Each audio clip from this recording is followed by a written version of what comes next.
Hello everybody and welcome to Formula Sim Racing. It's the World Championship sponsored by Thrustmaster and we're here at the Circuit de Nevers Magna Core for round 9. We're a few minutes into the qualifying session. The sun is beaming down on the racetrack. It's melting the drivers, the cars, the guys in the commentary box.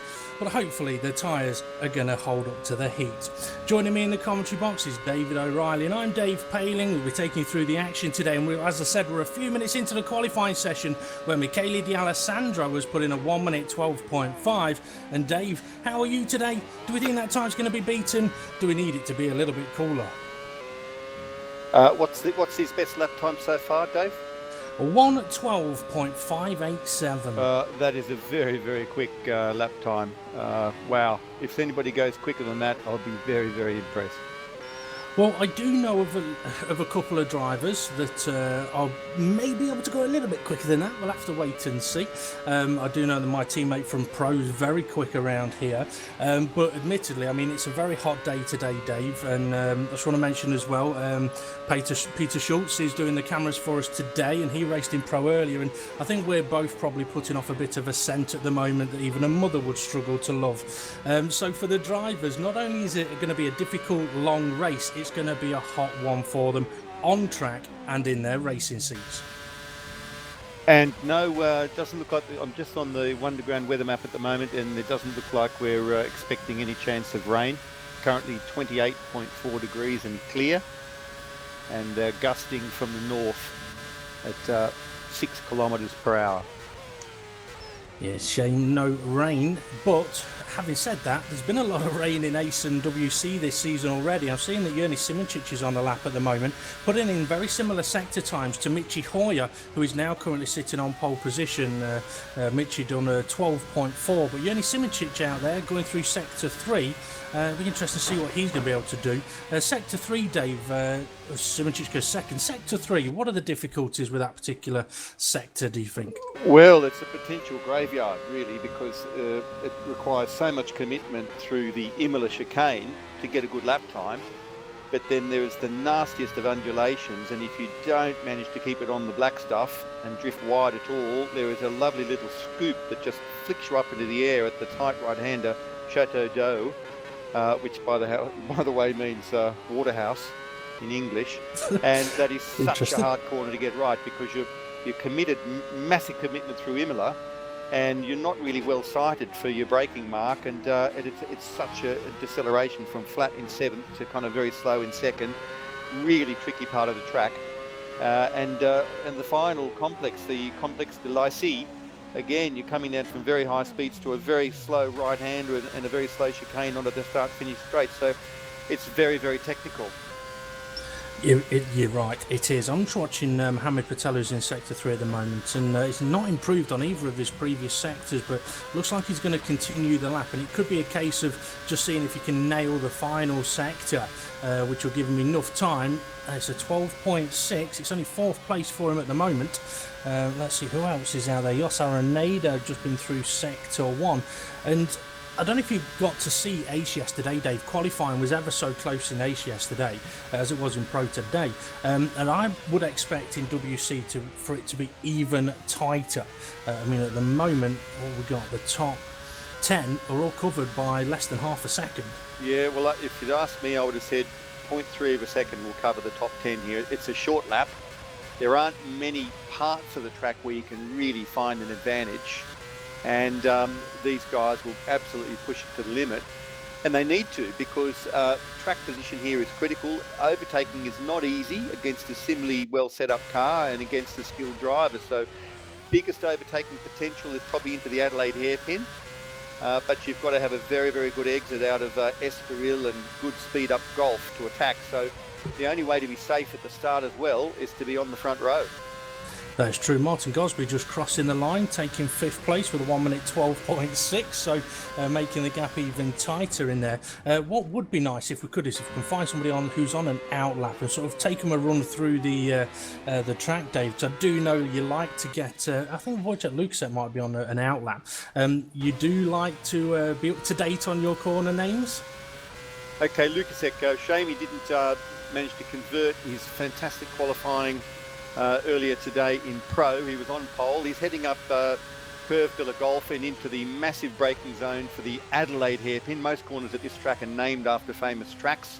He'll now get his speed up, and he's approaching a tricky little chicane that, a bit like the one later in the lap, requires big commitment. This is the Nürburgring chicane.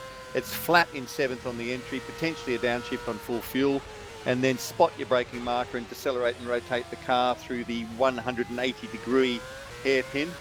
And the car is trying to squirrel around as it gets full noise again on the gas and gets up to top speed and approaches the Imola hairpin. Again, potentially a quick downshift and a slight lift.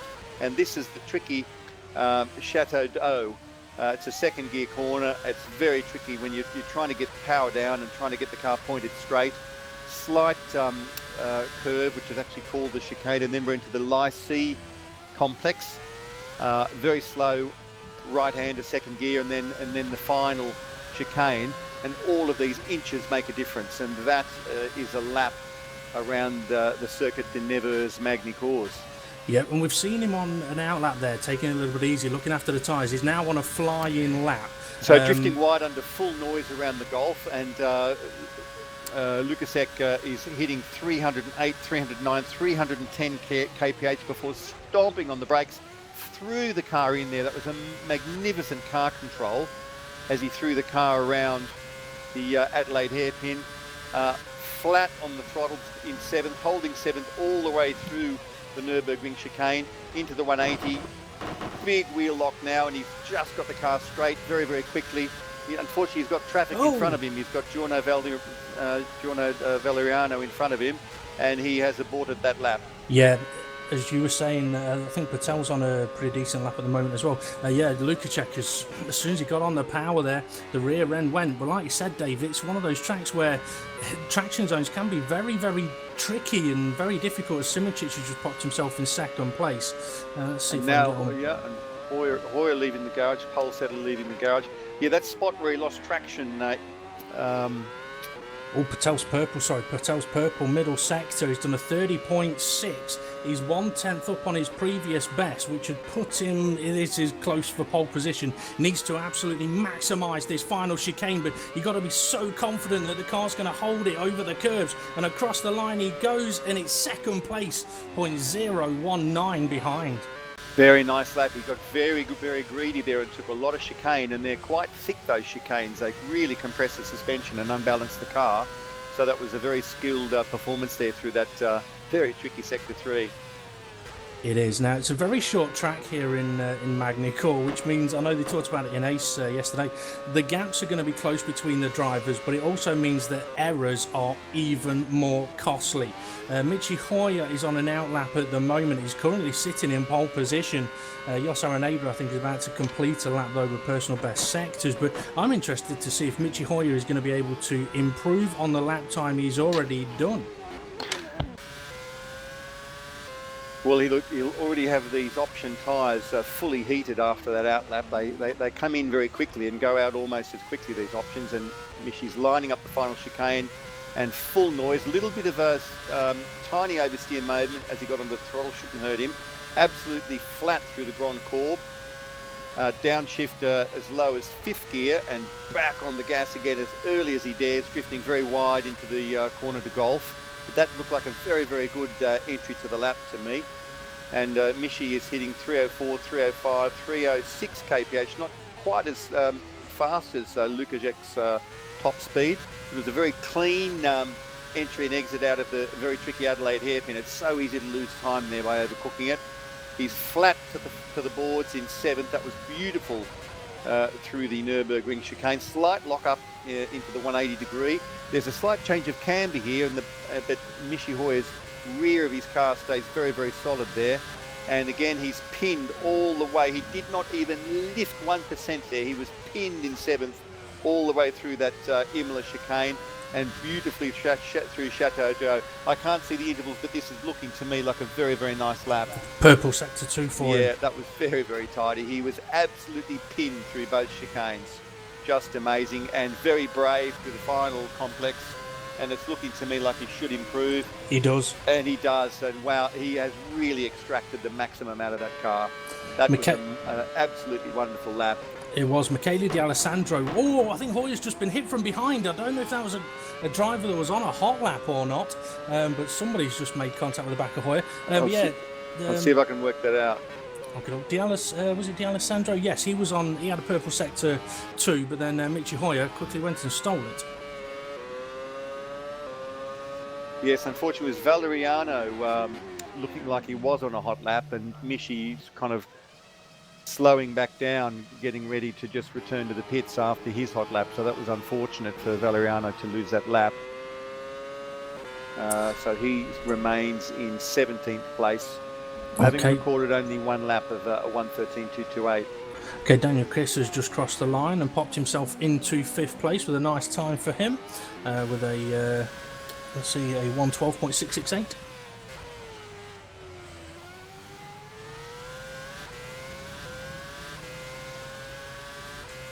Christoph Schoer, Go Speed driver, heading through Imola.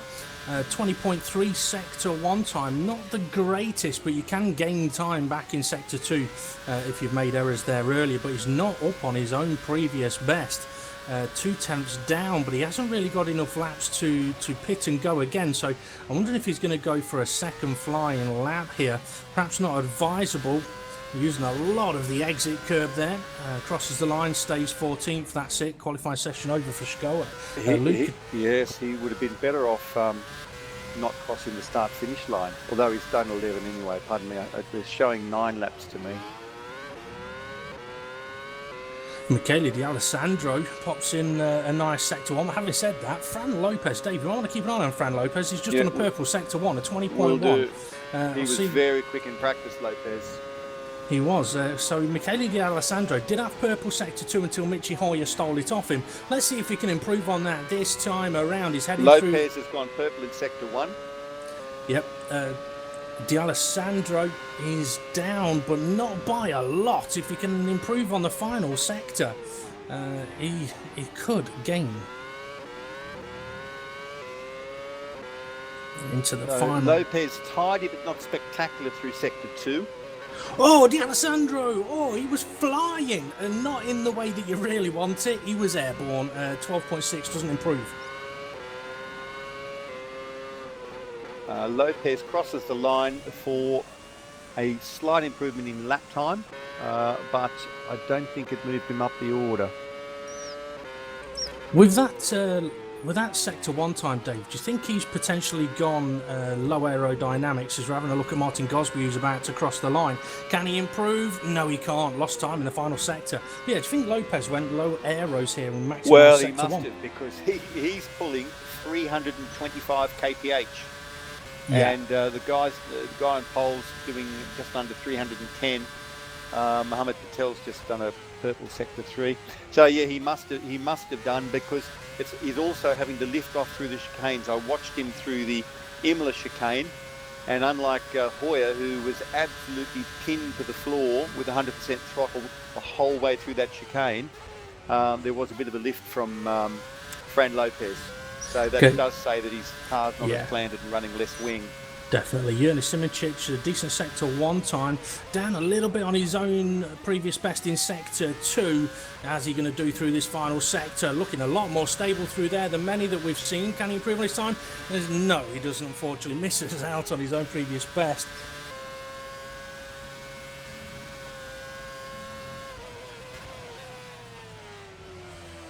DeFranco's had a personal best through Sector 1, and only about a half a tenth down on the pole time. I'll come back to you about Sector 2. He's definitely running fairly high wing. He's got top speed of 306.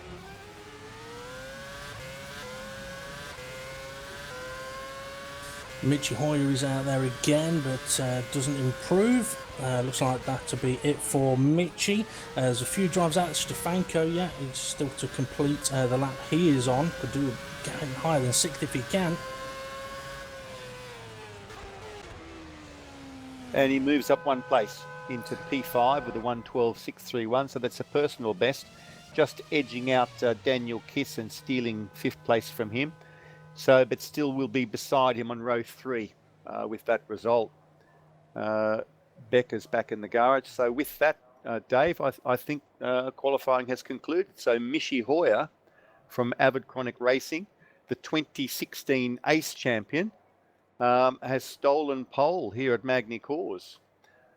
And I'll let you know something funny. I'm in the same team as Michi, although I'm just a humble racer down in Pro when I do get to get through pre-quali. Whenever Michi during the week says, this track is horrible, I'm miles off the pace, this weekend's going to be a disaster, he's going to do well. You can always look forward to him putting it on pole. So, Michi, you've done it again, my man. Where was it? He said that recently, didn't he? And he ended up on pole and was leading the race for a good 20, 30 laps. And 3 days ago here at a team test session at Magny Cours, he was leaving the server, checking Motec data, coming back to the server and saying, this is a disaster. I have no pace. My tyre wear's shocking. This is going to be a horrible weekend, and puts it on pole. But just a word about Fran Lopez, with that massive top speed, if he can keep the car in one piece through the chicanes, he's got the potential to move up the grid, because this is a very tricky track to overtake on. True. But my concern about that would be, looking at Ace yesterday, I believe those with a higher top speed were those that ended up crashing out in the chicanes, so it's a massive risk. Anyway, I'm just going to mention that we are going to pop on a quick advert, so make sure you check it out from our lovely sponsors, Thrustmaster, and we'll be back in a few moments.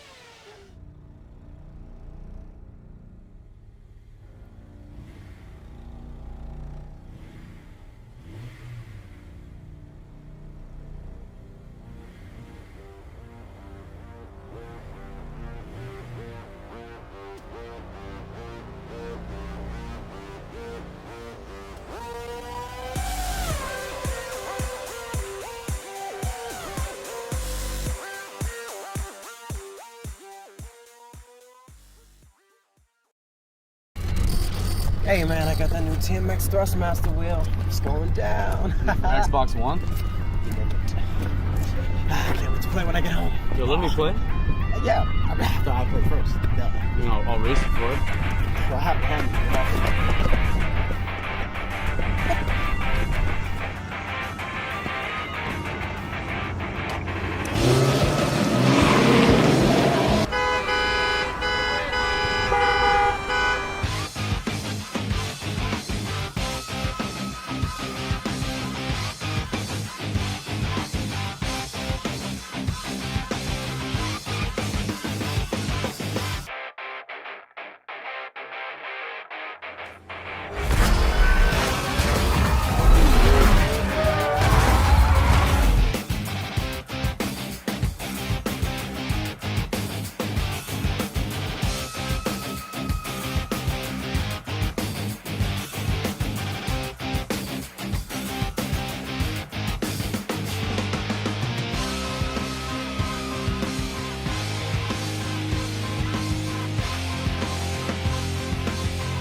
Hello and welcome back, folks, to Formula Sim Racing, a World Championship Round 9 from Magny Cours.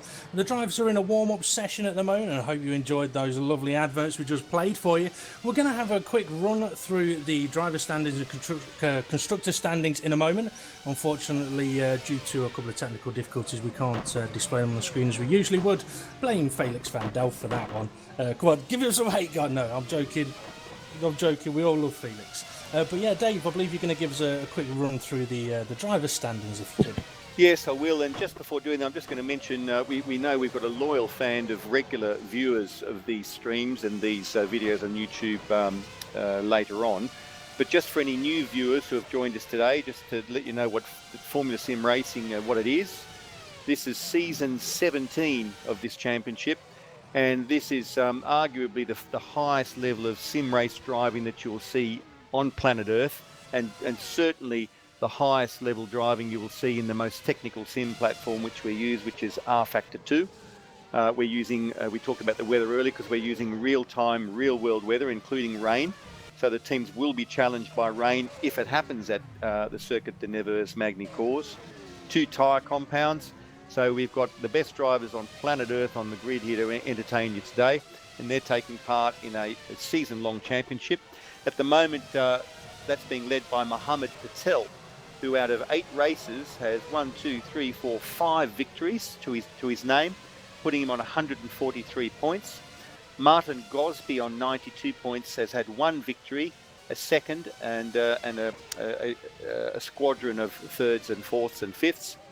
Journey Simicic is the only other race winner on the grid. He got a win in Canada for 78 points, but he's also had a second and a third place to his credit.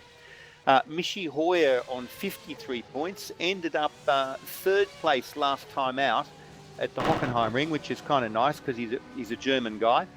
Once all the protests had been filed and decisions had been made, he is locked in fourth place with Daniel Kiss, also on 53 points. Daniel's got a best result of a podium, P3.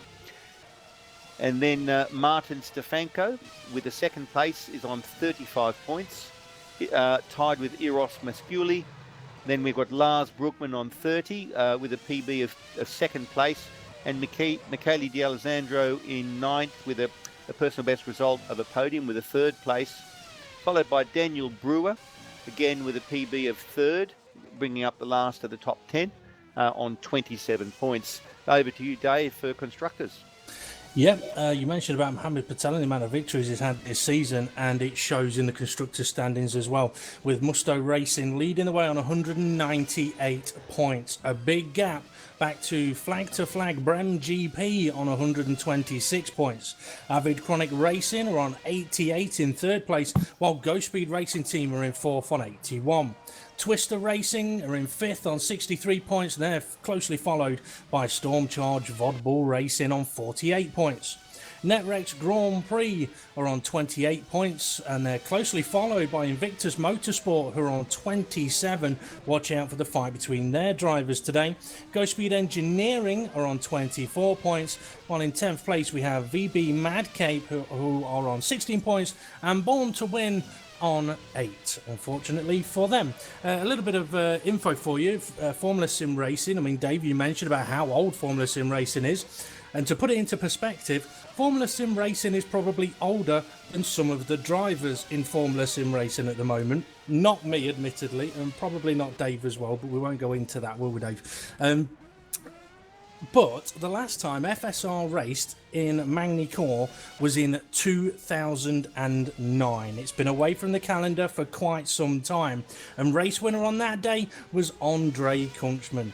And I've been looking at the drivers that finished the race on that day, and there would have been 2 joining us in the race today, Blair Disley and John Eric Saxon. Unfortunately, neither of those drivers available to race today, but they would have been the only 2 drivers that raced last time FSR World Championship was here in Magny Cours.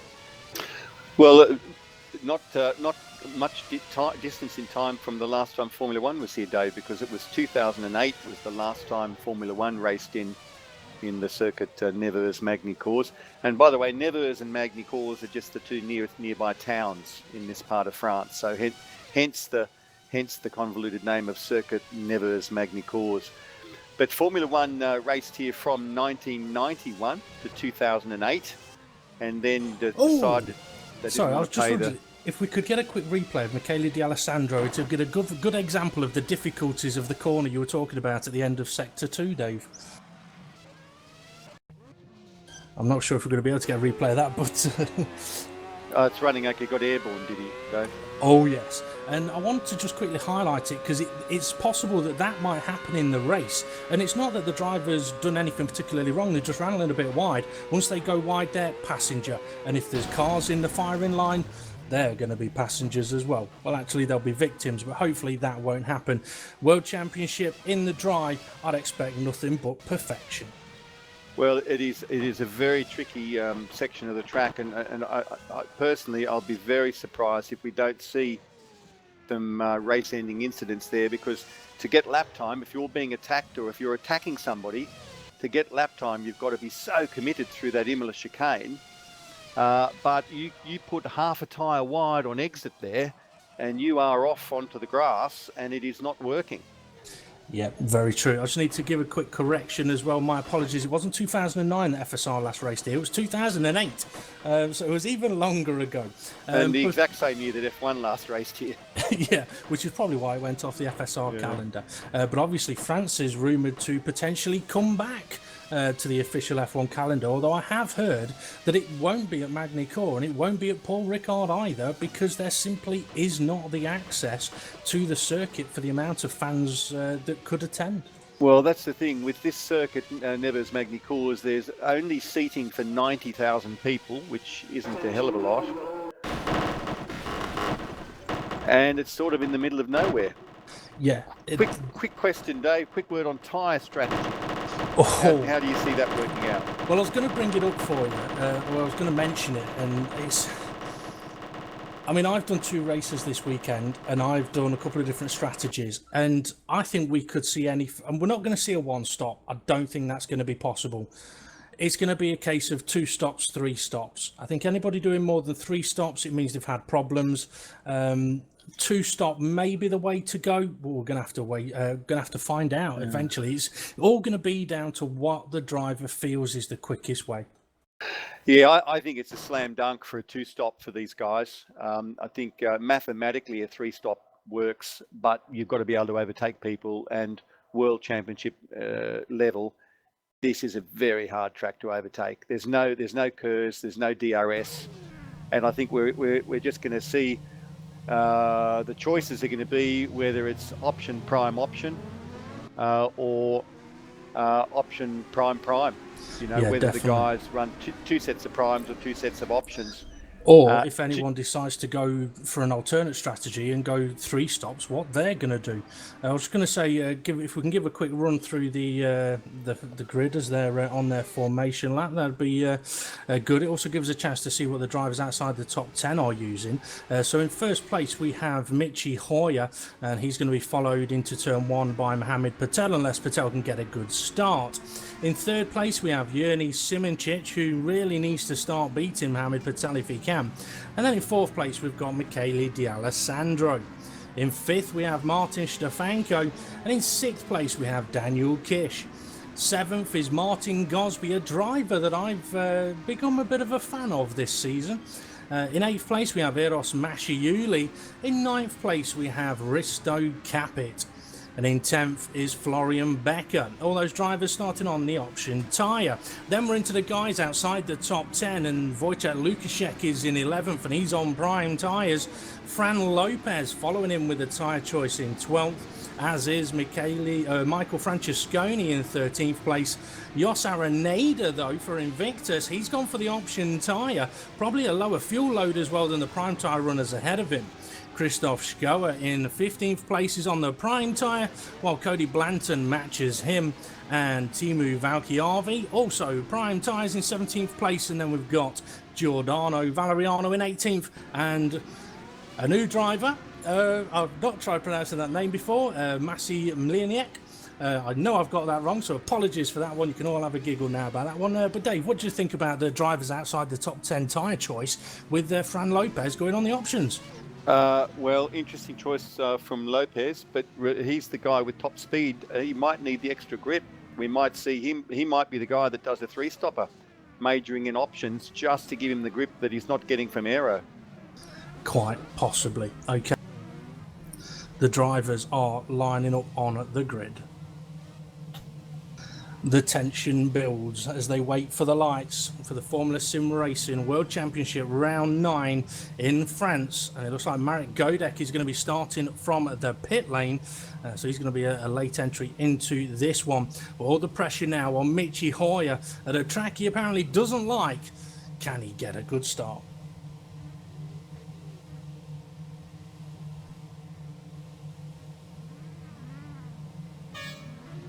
So here we go then, the lights are coming on.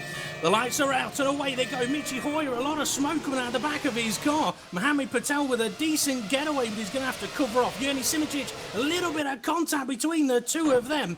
And then right behind them, Michele D'Alessandro in fourth. And Stefanko coming under a lot of pressure, being attacked by Daniel Kish and Martin Gosby.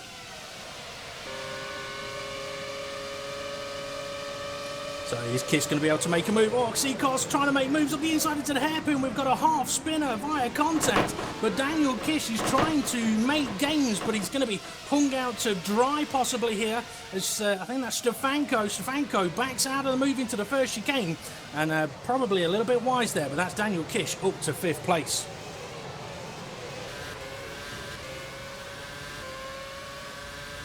Yerny Simičić has managed to get himself into 2nd place, so Mohamed Patel must have had a bit of a problem somewhere. And this is a question now then, has Simičić got the pace to attack Michi Hoyer and perhaps try and open up a little bit of a gap up at the front? And having a quick look, Fran Lopez, he's dropped a couple of places on those option tyres surrounded by primes. Yeah, Lopez had a problem at the Adelaide hairpin. He had contact. It doesn't look like his car's damaged, but he was back in dead last when he exited the hairpin. So he's actually picked up a place since then. Okay, Yerny Simičić may be close enough to attack Michi Hoyer if he's got a decent straight line speed. He's gaining quite nicely, and we'll get on to straight line speeds and slipstream. Is he going to have a look here? He is. He's having a look up the inside to the hairpin, but he's too far behind, and that could compromise the both of them. But a little bit further back, we've got 3 wide. Daniel Kish and Martin Stefanko. Stefanko being challenged by Martin Gosby. Gosby trying to gain places early on.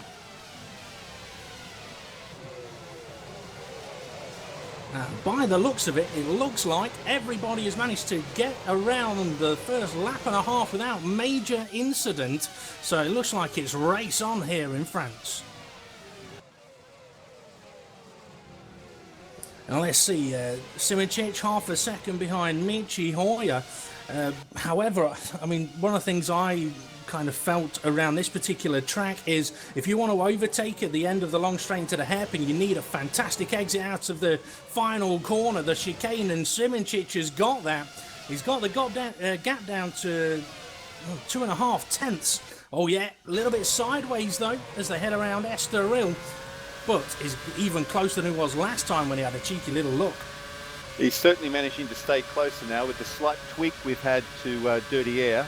Hoyer goes defensive into the oh no, and there's contact into the Adelaide hairpin. They've locked wheels. The two cars were just that little bit too close. I don't know if I would place blame on any one of the drivers there. They just locked wheels as they both tried to put their cars there. They were side by side. Unfortunate racing incident, I would call that. I think we're about to have a look at a replay, Dave.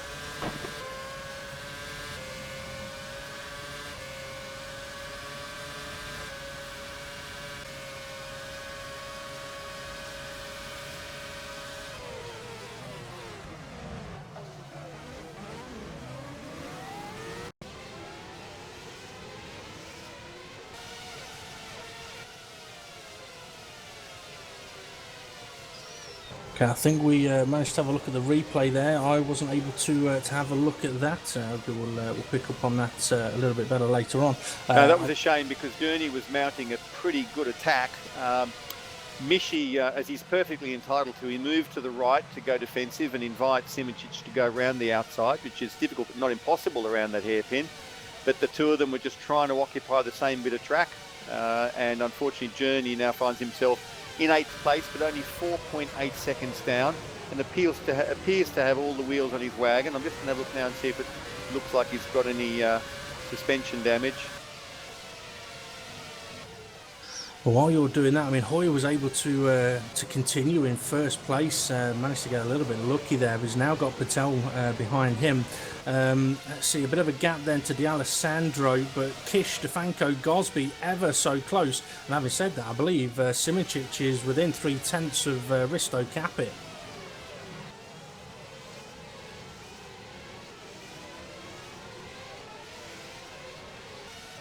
So Mohammed Patel is the next guy to attempt to close on Hoyer, and having Mohammed Patel coming after you is a bit like sitting in a very quiet room with a metronome trying to come after you. It just does not stop. Oh! D'Alessandro, final corner into the wall. Okay, we're going to see a replay of that. Our broadcaster Sergey is going to offer a replay. Oh, and he's cunningly just gone back around to the entrance of the pits. I'm going to go back and try and have a look at this.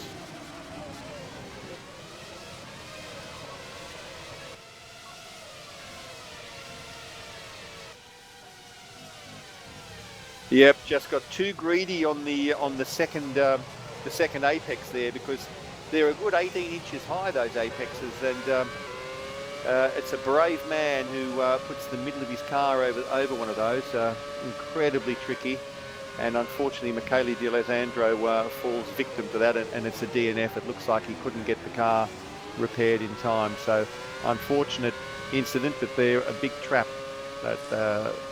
They really are. We've got a fantastic battle though for third place, headed by Daniel Kish, followed by Stefanko, Gosby, Capit, Simoncic trying to close in on this as well. Gosby's looking close enough to potentially have an attack on Martin Stefanko. However, Stefanko, although affected by dirty air, he is going to have the advantage of slipstream. And we did talk, we said we'd mention about slipstream. Anyone who's watching the Ace race will know that the FSR mod has been altered slightly to give a slightly less dirty air effect and a slightly better slipstream effect. And Gosby, is he going to have a look? No, he can't. But this is a very tense, very tight battle. Yes, it was interesting, wasn't it, Dave? We lowered the amount of dirty air, but we increased the amount of slipstream benefit you get from dirty air to tweak the mod, but we don't want DRS because that's fake. Sorry, Risto Capit chucking it up the inside of Martin Gosby. Massive move. Yeah, Gosby losing out there and may come prey to Yerny Simoncic as well. And that is worth the replay, if at all possible, Sergey, Sergey's our broadcaster today, but that was a stunning move into the 180-degree hairpin today, Dave. It's right, we've had, there's a little change. It's Peter broadcasting at the moment. Oh, pardon me, Peter. Simoncic, he's chucking up the inside of Martin Gosby. I know we may be having a look at the replay that Gosby losing the previous position, but Simoncic and Gosby side by side, and now Becker getting in on the action as well. Gosby's about to lose 3 places in half a lap. What an incredible move that was by Journey Simoncic. I mean, hats off. This is the guy who was fighting for the lead and got fully spun round, had to drive 270 degrees the wrong way to get himself back onto the track at the Adelaide hairpin, and now fought his way back into 6th place. This is why Simoncic is a leading World Championship driver. Yep, it looks as well like Martin Gosby has sort of freed up Florian Becker there. He's kind of said, look, I'm struggling here. I'm going to let you go. I'm not going to hold you up. But yes, Simoncic back up to 6th. What that has done, though, it's opened up a bit of a gap between Patel and Kish now. Stefanko looking very ambitious now on the gearbox of Daniel Kiss as they head through the Imola chicane. Both of them clean through there. Stefanko's car destabilised slightly by the dirty air. And as they exit Chateau d'Eau, let's see if Stefanko can put himself in a position to attack Kiss. I don't think Stefanko has a magnificent top speed, so he's going to need to really use his aero and get a fantastic run through the Grand Courbe and through Estoril. Daniel kisses nicely through the final chicane complex, so Stefanko will need something magical to get up close on him. Yeah, Yerny Simincic with a tiny little bit of clear air has now gone and put in the fastest lap of the race. I'm keeping an eye on Mohamed Patel, gap between himself and Michi Hoy, about half a second, but I don't know if Patel's going to be able to do anything about it at the moment, because Hoyer, having the clear air, is just getting the traction at the vital points. Well, Stefanko's certainly got the gearing because tucked under Daniel Kiss's rear wing, he was up to about 312 kph, so he's not nobbled by short gears. He's perhaps just running a bit more aero. So if he has got some slipstream, that drag from that aero goes away.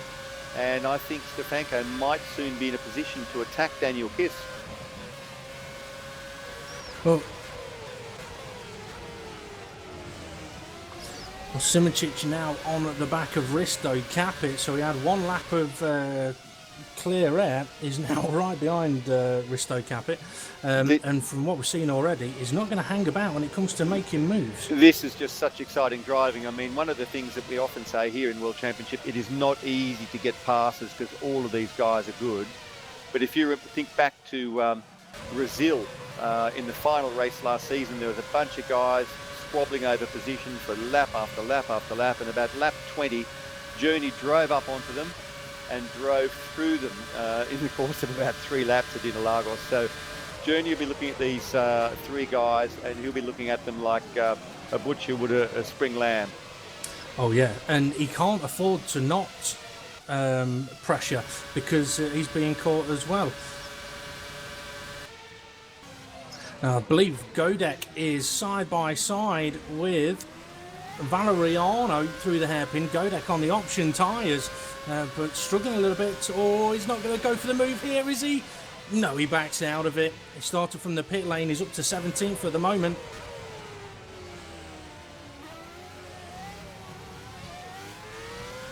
So we are lap 9 currently of a 70-lap race.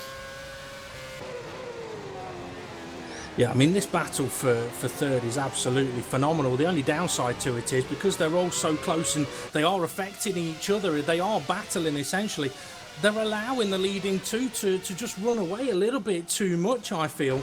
But Yerny Simincic definitely looking quick through there. Behind him, Florian Becker, as I mentioned. Simincic can't hang around because Becker will make moves. But has Stefanko, is he close enough? Unfortunately, no, he doesn't quite seem to have enough top speed.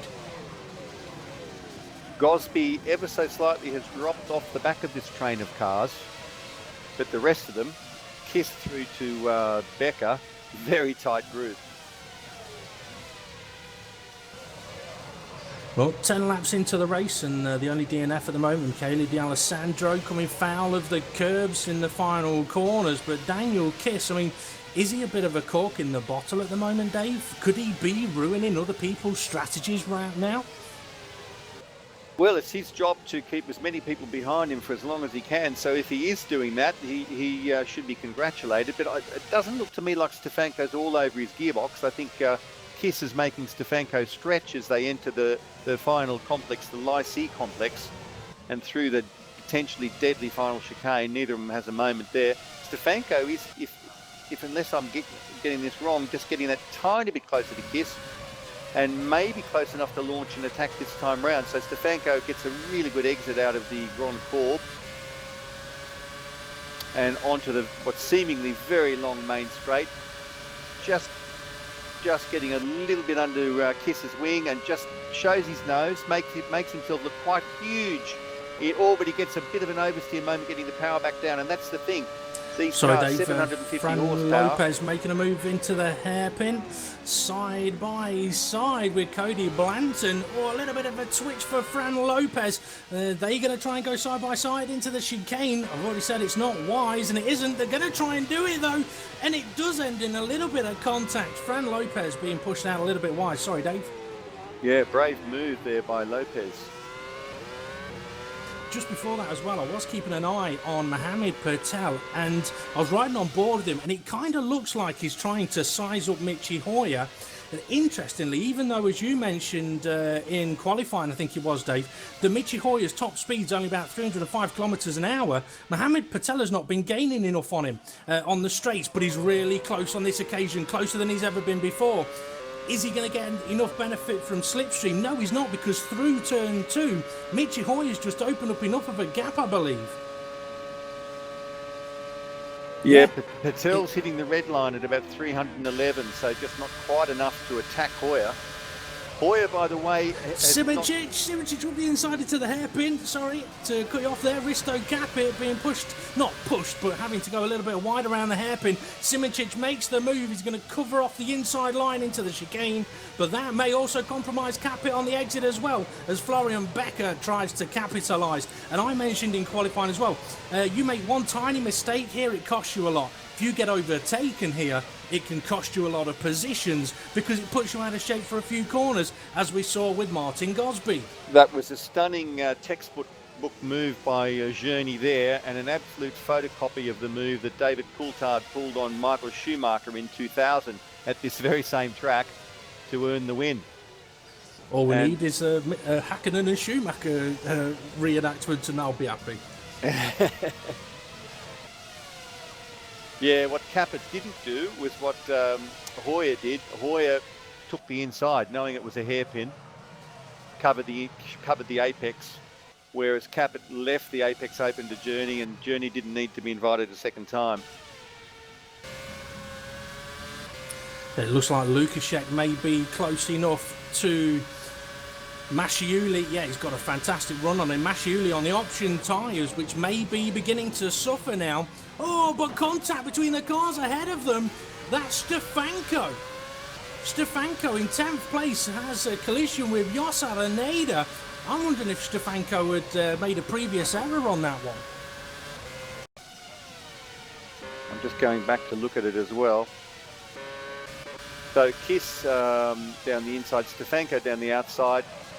No, it was Journey. Simičić actually contacted Stefanko's right rear wheel.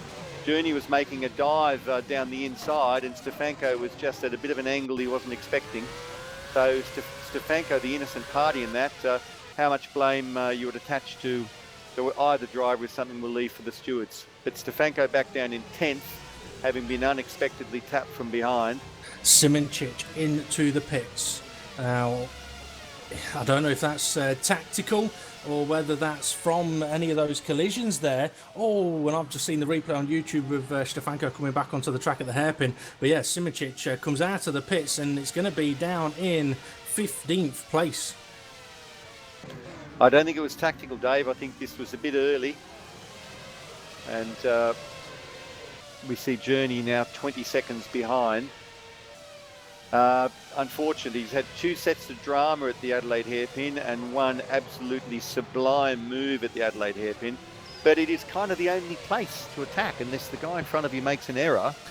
It is really the only hunting ground. Very true. I'm riding on board with Florian Becker, and I mean, one of the natures of this circuit is, I mean, it's not necessarily a tyre killer, but when these options start going off around about lap 12 onwards, the cars do become very, very difficult to control. Well, absolutely, and for my money, we're only 4 or 5 laps away from the pit window, and these options have absolutely started to go away. They're lovely when you get on them. Mohamed Patel is closer than I think he's ever been before in the previous 14.2 laps. He's got a fantastic opportunity here. This is his chance. He doesn't have to gamble it. Oh, Hoyer didn't move right to cover the apex. That's interesting. That was unpredictable. I wonder if Hoyer was just sort of gauging, okay, if you're going to go for it, go for it. Let me see what you got. But Patel didn't. Yeah, potentially it was a big call, a big bluff. And, of course, it gives Hoyer better drive out of that Adelaide hairpin, because when you take the defensive posture, you are giving yourself a very acute exit on what's already a very acute corner. So Hoyer got better exit speed by virtue of the fact that he took the classical racing line. But Mohamed Patel, does he look perturbed? No. No, not at all. It could be a double bluff by Mohamed Patel to sort of give Michi Hoyer false confidence in the braking zone, so that he can chuck it up the inside on another lap.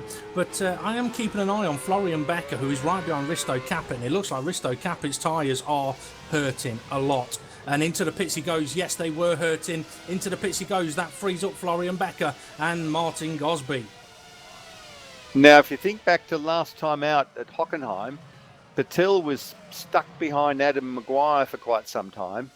But when Adam Maguire pitted, Patel unleashed a lap or two and ended up getting that overcut. Dave Gosby's attacking his teammate into the hairpin. Side by side they go. I can't imagine this will end up in contact. Oh, no, it doesn't, because Florian Becker got a little bit out of shape at the apex there.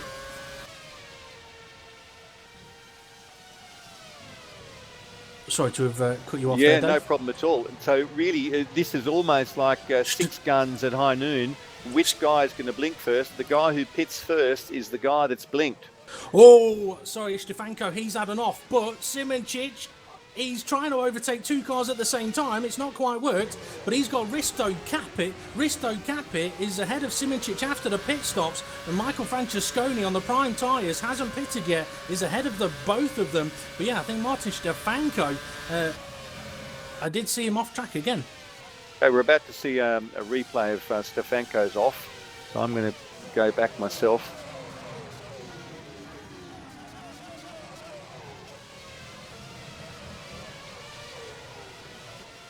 So Peter's very kindly queued up that replay, and it looks like it's happened. He's got a bit of company into the Adelaide hairpin. Goes there too wide with Araneda, and Araneda drifts across, taps him once, taps him twice, and didn't do him any favours there. Stefanko was entitled to be on the racetrack, and Araneda didn't really make life particularly easy from him there. I think there will be some harsh radio messages occurring now between Stefanko and his team. Quite possibly. Important thing for the viewers to kind of keep an eye on here is the gap between Risto Capit and the race leader, because there was about, I think, 5-6 seconds between them anyway, but it's whether Risto Capit is now going to be losing a lot of time in traffic, or whether he's still going to be able to gain anything, pitting obviously considerably earlier than what Michi Hoyer's looking to do. Well, I'm just going to put my engineering hat on and jump into Hoyer's car with him for a second and just try to work out whether I think he's still got 4 good tyres under him. Well, I think Mohamed Patel looks like he's feeling confident about his tyres. I mean, you're right with what you said about when Patel was following Brewer. Patel may have an opportunity here. He's going to have slipstream, but no, he's 317 kilometres an hour, but it's not enough to gain on the 305 kilometres an hour that Hoyer's doing. But yeah, I mean, once Adam Maguire pitted, Patel just unleashed laps. So if Patel is sort of not necessarily cruising, but if he's looking after the tyres now... Well, Patel's had a rear wheel lock up into the 180 degrees and manages to hold it together. Fantastic bit of car control, because Mohamed Patel had a real stiff there. He had a big look at the left-hand side of Hoyer's car, but Hoyer managed to just gather it back in. It's now a case of these guys are thinking, how much fuel has this guy got left in his car? We have refueling this season in Formula Sim Racing. So when the tanks run low, you've got to pit. It's not like last year where you filled her up for the whole race, and the undercut was achieved by jumping onto a fresh set of rubber with everyone else having the same fuel level. So it's usually the... Oh, Florian Becker, I believe, nipping into the pits. Yeah, good spot. The normal service resumed here between Patel and Hoyer. Patel close, but no closer than on previous laps. And Hoyer just playing it cool. Hoyer yet to take his first World Championship win.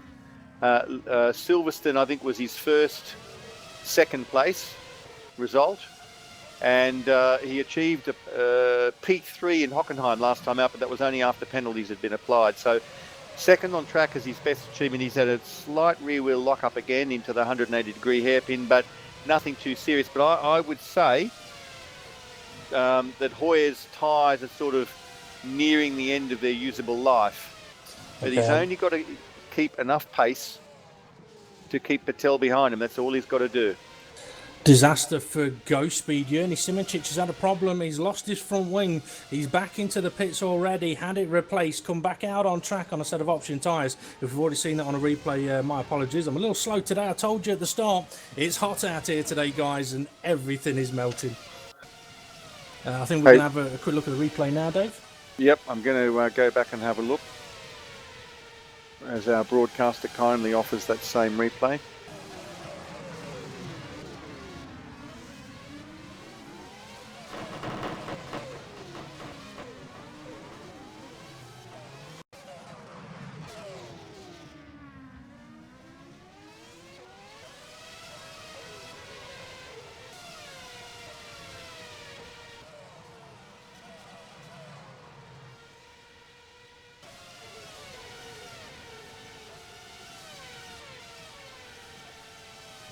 I'm afraid I didn't go back far enough to see the wing loss, but he certainly drove a pretty solid Sector 3 for a guy that didn't have a front wing.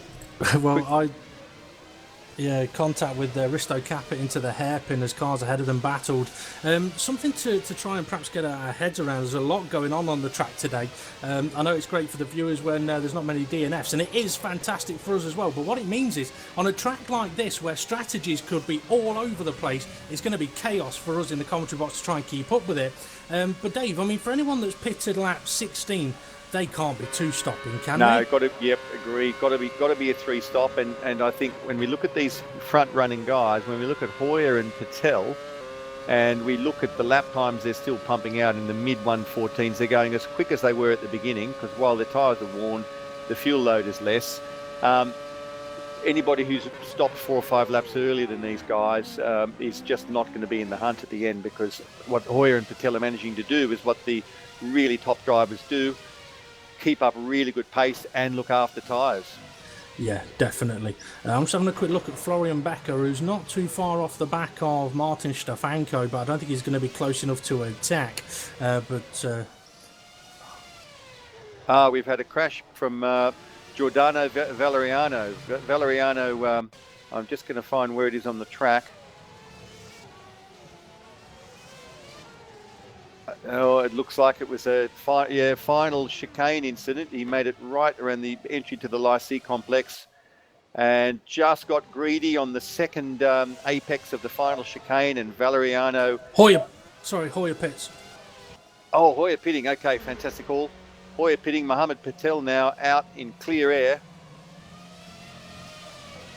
But that incident with Valeriano was a carbon copy of Michele D'Alessandro's, I'm afraid. Too much apex there at the final complex.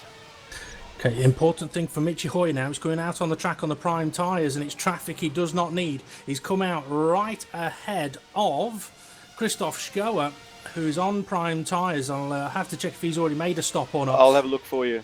Okay, cool. But yeah, I'll tell you what, he's gaining quite quickly on Michi Hoyer, so I would suggest he hasn't. And again, that comes into fuel strategy. Patel now... Schoer has not pitted, and that makes sense because there's no way he'd be up near Hoyer if he had pitted. Yeah. Hoyer's through. Okay, well, as I was going to say, for Patel, if he's got anything left of his tyres, now's the time to use it, because he can be quicker than Michi Hoyer, who's now got, anywhere from 70 to 100 litres of fuel in the car, and going to be bogged down by that. So that gap between Patel and Hoyer, keep an eye on that. If it goes any higher than 18 seconds, Patel's going to take the lead. And Patel has gone out for another lap, so that in itself is damning. It wasn't a stunning... lap on low fuel, a 14.55, so he's doing similar pace to what he was doing before, but of course, as you so accurately said, Hoyer's got a full belly full of fuel, and he's got the slower of the tyres, so the lead may change in the next stint, which is all very interesting. It definitely could do. The pit lane very, very busy. 5 cars in the pits at the moment, and I think I've just seen Stefanko reverse into his pit box as well. So yeah, pit lane very, very busy. That may have freed up a bit of air for Michi Hoyer. It has, but 19.5 seconds. I think Patel may be able to take this, and Lukacek, he's in position to make a move. He's now on the option tyres, having started on the primes, trying to go all the way around the hairpin against Eros Masciuli, but not quite able to do it. Masciuli, I believe, on the prime tyres. Yes, he is, so needed to make that move now that he's heavy on fuel.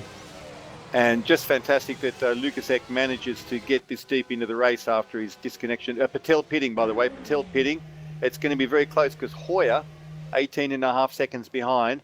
Now, if Patel is taking primes on, that'll mean a big load of fuel as well. Patel is leaving the pit box. Hoyer is just about to exit the final Lycée complex and onto pit straight. Patel has let go the pit limiter and is now in the pit exit line. Hoyer is going to rejoin behind Patel. Yeah, yep, and not just behind, he's a couple of seconds behind. Just goes to show how much the overcut can work here. The only Sorry if you heard an echo there. The only upside is for Hoyer, if he took on a lot of fuel, may be able to go for options later on. Patel may be doing double primes. Well, that's very, very possible. Daniel Kiss is currently inherited the lead, but Daniel Kiss is a little bit too far up the road to provide any problems. He's on a 23. He's run the longest stint of all on the options, Kiss, 23 laps on the option tyre. So Kiss will be pitting himself, if not this time round. He's learnt something about tyres that I don't know, because he's done 23 laps on this set of options. Well, I mean, 20 plus laps is doable on the option tyres. Yeah, but you Kiss, have to Kiss entering the pit lane. So this will free up Mohammed Patel now, put him back into the lead. And the gap Patel to Hoyer 1.4. So interesting phase of the race. The lead has changed. Can Hoyer drive up onto the gearbox of Mohammed Patel? Risto Capit ever so close to the back of Eros Masciuli. Oh, big sideways from Capit as he was watching Masciuli take the final corners on two wheels. But he's close enough here that if he has a nice exit of turn 2, he can have a fantastic run down in towards the hairpin. He's on the option tyre. Masciuli on the primes. This has got to be it for you, Capit. You need to make the move and you need to make it stick. Although going around the outside is not easy to do. May try switch back. No, he's going to try and hang it all the way around the outside. Not quite worked, as I said. It's not that easy to do. But Dave, you're also mentioning about Daniel Kish and his going longer on the tyres. That might explain why there was that gap opening up a little bit from the leading 2 to Daniel Kish, knowing he had to look after his tyres that little bit more. And also touching on the strategy, I've been trying to do it for the last sort of 10 laps. Even if, say, for example, Michi Hoyer, his tyres were good enough to do more laps, if he didn't have the fuel in the car, he'd have no choice but to pit. Well, no, absolutely. That's predetermined before the race. Now, our producer's telling us that there's a bit of action around Gosby, and Gosby indeed is on Kiss's gearbox. And let's just have a bit of a look at what Gosby's been doing. I'll look at his strategy. Yeah, Gosby is on his second stint. He's 2 laps into his prime stint, having run the same strategy actually as Kiss. Risto Capit, I think, is going to try and have another go at Masciuli, but he's not close enough. I mean, for a kind of general rule of thumb is you've got to be about 3-4 tenths behind on the exit of turn 2 to be able to really have a good run, or you need massively low aeros and a fantastic straight line speed. Now, I'd say Michi Hoyer's engineer at the moment would be just talking some calming and soothing words into his ear, because Michi is dropping back ever so slightly. The gap is now 2.5 seconds. It was 1.7 a lap ago, and Michi is on the warmer of the prime tyres. So at the moment, Michi held him off in their battle on the options. Fran Lopez pitting from P3, by the way. But Patel at the moment is winning the battle of the prime tyres. That he is. I'll just have another look at Gosby. I don't think he's close enough to Daniel Kish to have any kind of attack. Looking a little bit further down the field, it is quite close between Valkyarvi, Araneda, and then also between, Stefanko was close to another driver, but not at the moment.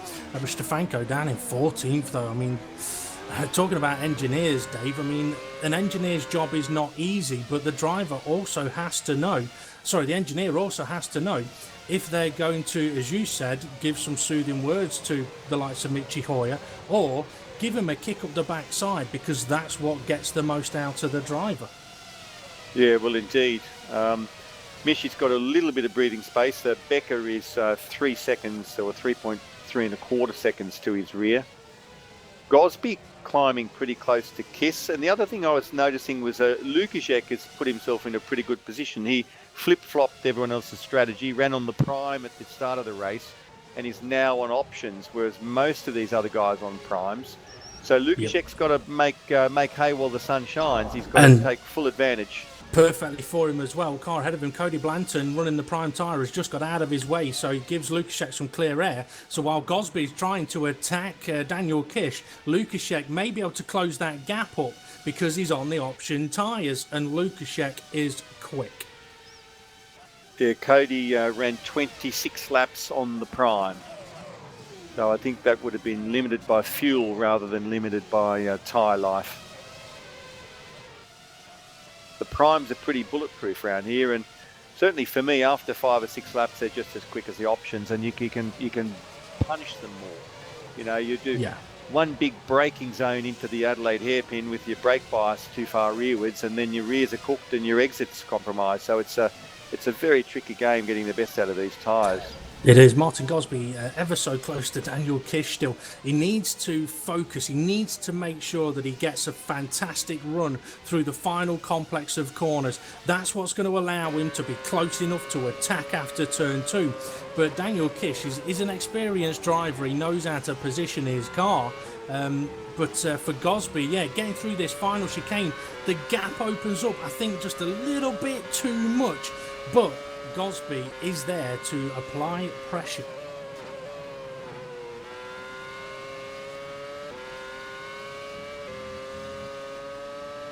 Timo Valkyrie is pitting, switching to options. But yeah, I mean, you were absolutely right, Dave, with what you were saying about the tyres. I mean, the prime tyre is a very nice tyre around this track. The options are all right if you're doing a 6-lap race. But, I mean, yeah, you can do 20, 23 laps on them, but you can't really push them. You could push them for 2 or 3 laps, but then it would just shorten your stints massively.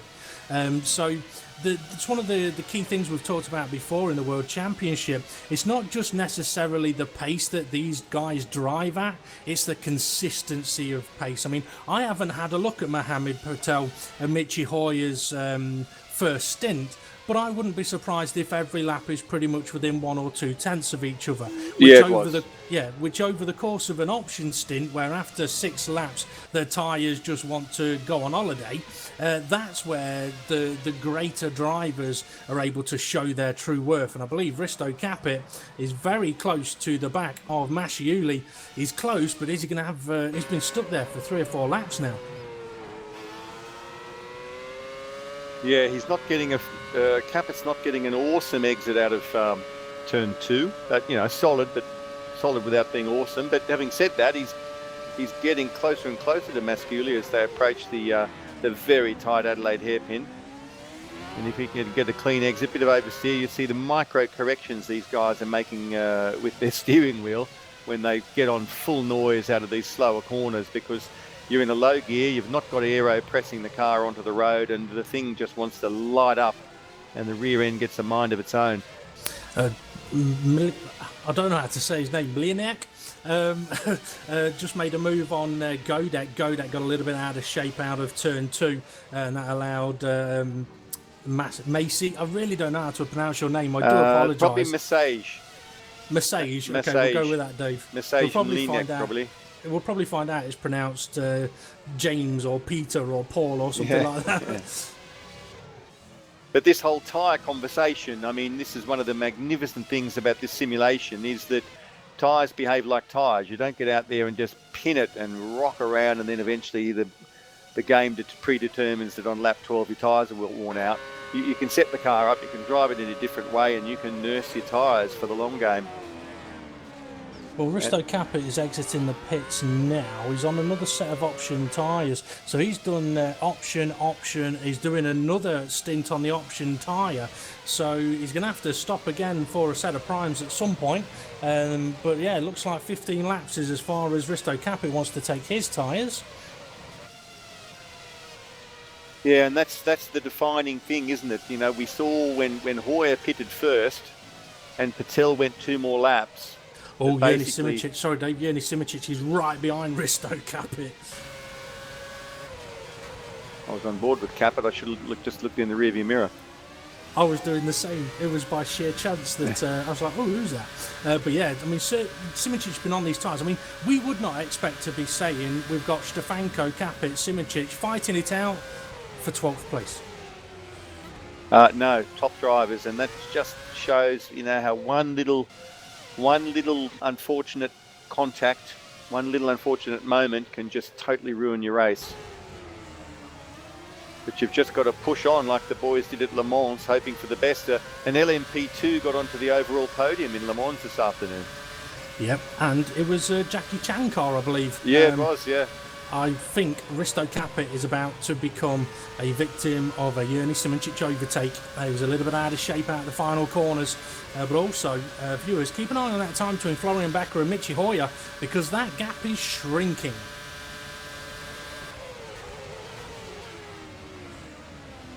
Oh, Hoyer's had enough. He's managed to save it. How he's done that, I don't know. Florian Becker now right on his gearbox. I think Michi Hoyer is going to need no underwear after that one. We saw in the warm-up what can happen, but somehow he managed to keep it on the road. But a 1.5 second gap back to Becker is now less than, 2/10? That was an amazing recovery. I've never seen anybody go wide there, get onto the AstroTurf and not get launched by that curb at the Chateau d'Eau. So amazing recovery from Hoyer. He's not going to be a happy camper in that car at the moment. He's seeing Patel disappear up the road. He's seeing a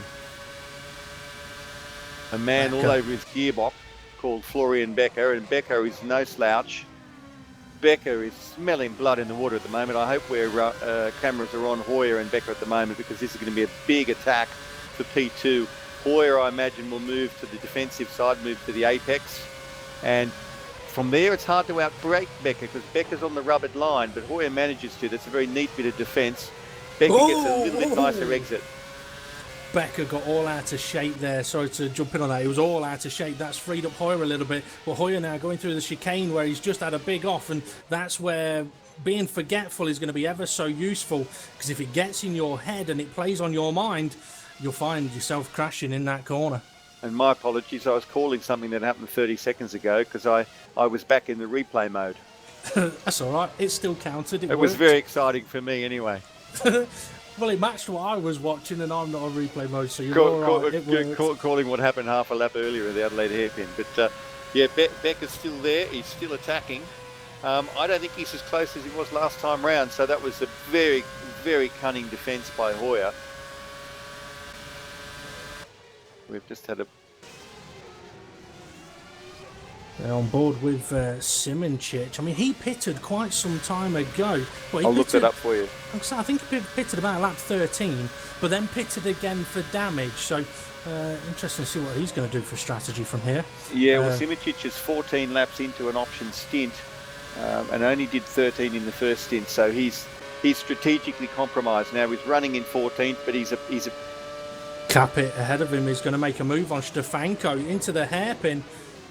Oh, Capit really squeezing Stefanko there, but it's not really worked for him. He's on the option tyre, but I think he's going to get hung out to dry. I don't think Stefanko's going to want to give up that one, and no, he doesn't. May compromise him on the exit of the chicane, though. Oh, Capit having a look up the inside. You have to be careful there. Give Stefanko a little bit of a nudge. But they managed to keep facing the right direction, but that's going to allow Simoncic to come back into this fight. But I've just seen as well Florian Becker right up their gearbox of Michi Hoyer into turn one. This could be a change of second place if Becker can really get turn two sorted out. Yeah, Capit had a big lock-up on the front left at the entry to the 180-degree hairpin there, the unweighted tyre as he attacked Hoyer on the brakes, and that was enough for a big flat spot. So I think Capit's steering wheel will be vibrating like a wild thing at the moment, and hopefully he hasn't too much longer to do on this set of tyres. Okay, interestingly, Florian Becker about 3/10 behind Michi Hoyer going into turn one. Wasn't close enough to make the move. Don't run wide, get off the Astro. Becker was ever so close to losing the car then. The AstroTurf on the right-hand side is not nice, especially when you're trying to or wanting to brake. Blanton on Araneda, we've got a real battle happening here as they approach the Nürburgring chicane. Cody Blanton backs out of it and lives to fight another day. And this is the battle for P10. 10th place is the lowest points-paying position in World Championship. In Pro and Ace, points go all the way down to 15th. But here at the deep end of the pool where the big boys swim, it is only down to 10th, same as real Formula One. This is a stint to forget for Hoyer. He's now 8 seconds back from Patel, and that pressure from Becker is not helping him close that gap. Yeah, Becker's closing in quite nicely, but again, hasn't quite got the straight line speed. But Gosby, what has Gosby got? Gosby on Kish, again, no, not enough straight line speed to make the move. I'm just having a quick look down the field as well. Stefanko and Capit still looking very, very close together. Oh yeah, Cody Blanton in 11th place, just ahead of Stefanko. He's about to make a move on Jos Araneda. Areneda's been in a few battles today already. He's about to go into another one as Cody tries to go all the way around the outside. Contact between the two of them, and off they go. And that's the same move Araneda did earlier that put Stefanko down 20 seconds. He had a car outside him, ran wide, ran that car onto the grass, and that is not acceptable. You need to leave racing room and leave them a sporting chance. You simply can't drive them onto the grass because you're inside. It doesn't work that way. So Stefanko then, he's probably going to be a bit of more of a smile on his face now. Becker once again close to Michi Hoyer. You may have to think about, I think he's actually trying to take different lines around turn 2, and this time it's worked. He's ever so close, right up the rear wing of Michi Hoyer, moves out into the dirty air, which is not as strong as it used to be. But we've already seen hanging it around the outside doesn't really work, and he gets two sideways. He gets loose on exit. By the way, Lukaszek has pitted, and he's on the prime tyre now and come out to play again. Risto Capit, I believe, right up the gearbox of Martin Stefanko on the option tyres. Stefanko's going to try and defend it on the inside on the primes, but again, Capit trying to force a very tight line for Stefanko. It didn't work earlier. He may be just ahead enough. Yes, he is. A nice move, giving not a lot of room, but enough. And that's how you fight. You know, these two guys have shown respect to each other. This battle's been going on for 2 or 3 laps now. And Capit, by virtue of having the faster line, Becker pitting, by the way, Capit by virtue of the faster line, the classical line, and Stefanko both on a more acute defensive line and on prime tyres. That's what handed the win. Handed the win of that little engagement. Okay, Florian Becker's gone on to option tyres. Is he going to go for a double option stint? Because he's not getting to the end from here, but a double option stint might work. And if Michi Hoyer's got, what, another 10 or so laps? 10, 15 laps? Well, we've got 33 laps left to run. So he'll need to split that in 2 on options. Patel, Hoyer on their strategy will only have to stop 1 more time, for my money. Well, let's see. Hoyer's, 16 laps into a prime stint? And if he's doing prime, I don't think he's going to do prime. He's not like these prime tyres. So he's either going to flick onto a double option stint, or he's going to have to take these primes long and do 1 more stint on the options, doing 20 laps on those. So if he's going long on his prime tyres, that might give Becker an opportunity, because they may be on a similar fuel load, but Becker now on option tyres. Yeah, Hoyer can probably he did 21 laps on his opening session on the options, so he can certainly do 21 on them. So he's only got to do another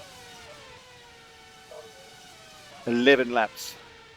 Jos Araneda has DNF'd. Shame to see, but that was avoidable contact at the exit of that Adelaide hairpin, I'm afraid, and it happened earlier with Stefanko.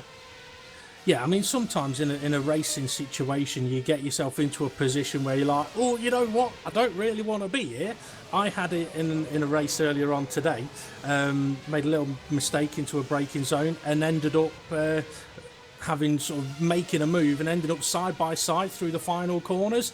Not a position intended to be in whatsoever, but when you've seen a driver do the same move 2 or 3 times and it's a little too aggressive, that's where I think a simple apology may not cut it between the drivers, and that's where a driver may go, no, you know what, I think you need to have a chat with the stewards. Yeah, well, indeed. If you're side by side with somebody else in a battle and you open the steering to put them on the grass, it's not within the rules. It may have been unintentional. He may not have been unsighted, but I'm not sure where he thought the other car had gone to. That is true. Okay, Martin Gosby still close to Daniel Kish. You'll get fed up with the sight of the back of that car. Well, in fact, Hoyer, Kiss, Gosby are all within 2 seconds on track. Well, saying that, Kish and Gosby are catching Hoyer. Yeah, it's a funny old thing with, drivers having a preference for one tyre or the other. When you're setting a car up, Dave, do you set it up on the option or on the prime? You know what? I try and do it on the prime tyre. If the prime tyre is going to be a tyre I'm going to spend most of the race on, that's the one I want to set it up for. Yeah. And you can usually make a couple of adaptations to make that set work quite well on the option. Yeah, exactly. I mean, it's a little bit like, okay, I mentioned it a little bit about Fran Lopez's top speed in Sector 1.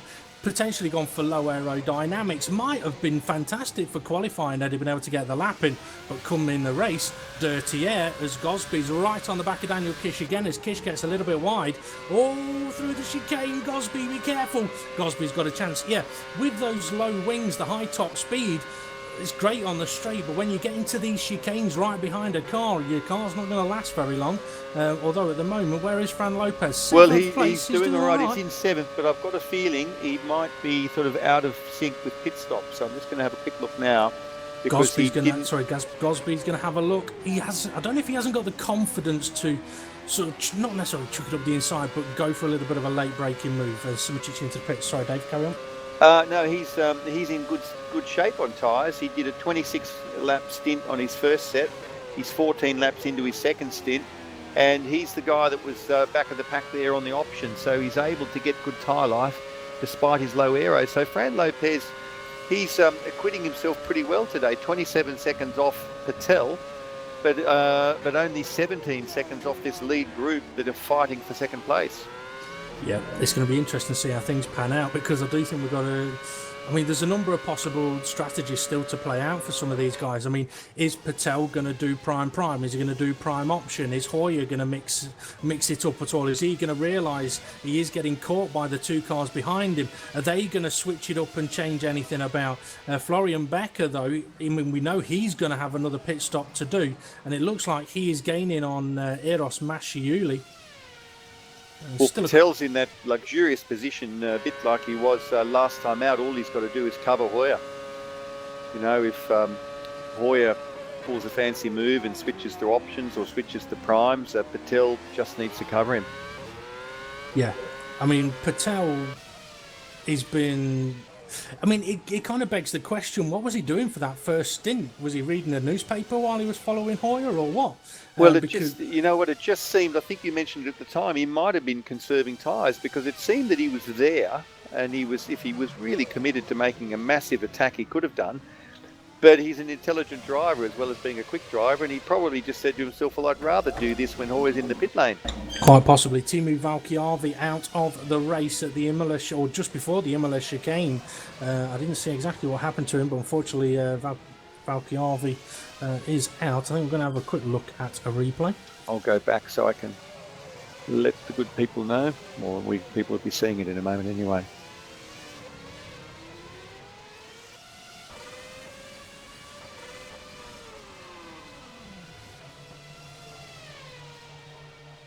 So I'm just having a quick look while you're having a look at that replay there.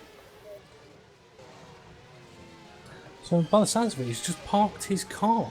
I don't know whether he's had a... Yes, I'm watching the replay now. He's just exited the 180 degree, the approach to the Imola chicane, and he has just pulled over and parked it. So something's occurred back at home that's made him have to pull out of the race. And you want to know the most bizarre reason I've ever heard for somebody parking the car on the side of a track doing a sim race? Attacked by a kitten. Okay, some action with Simičić on Francesconi. Simičić gets a magnificent exit out of turn 2, the Estoril corner, and they're side by side through the very slight golf corner, and Simičić this time is going to go round the outside, going for better corner speed, but bit of wheel banging, And and he's managed to survive. That's a fantastic overtake from Simicic. Francesconi just offering just enough room to keep it clean and keep it legal, and that's something that other drivers can watch and note, that if you're in a fight, you've just got to make room available, and the driver who maintains the highest level of speed is going to prevail, not the one who muscles the other one off the track. So great move from Simicic on Francesconi. Yeah, and while all that's been happening, I mentioned that Kish and Gosby were catching Hoyer. They are. The gap is now barely a second between Hoyer and Kish. So I don't know what it is that's happening for Kish at the moment. But yeah, Dave, you were going to tell us what the oddest reason for... Oh, I did say one of my teammates back in Xbox days on the Cody's simulation in Formula 1 I'm just going to cut 2010. you off for a moment. Stefanko's about to make an overtake. This will be the theme for the rest of the race. We'll get Dave to tell this story and cut him off every time. Yeah, he's not it's like when you're working in a shop and it's quiet, what you do is you order a pizza. And then it gets busy and you don't get to eat your pizza. Yeah, I've been there, done that. But yeah, Stefanko trying to gain, well, he's in the points at the moment in 10th place, and he's trying to gain on Risto Capit. Not a big gap between them. But it is going to be interesting to see what Hoyer and Kish and Gosby are going to do. I mean, it is a shame that Stefanko and Simicic aren't up there either. But what, half a second between these guys at the moment? Well, I think in 4 laps, we're in the zone for an options run to the line. And I think that must be what Hoyer's going to do, because if he was going to go primes again, he could have done it already. Christoph Skua into the pits.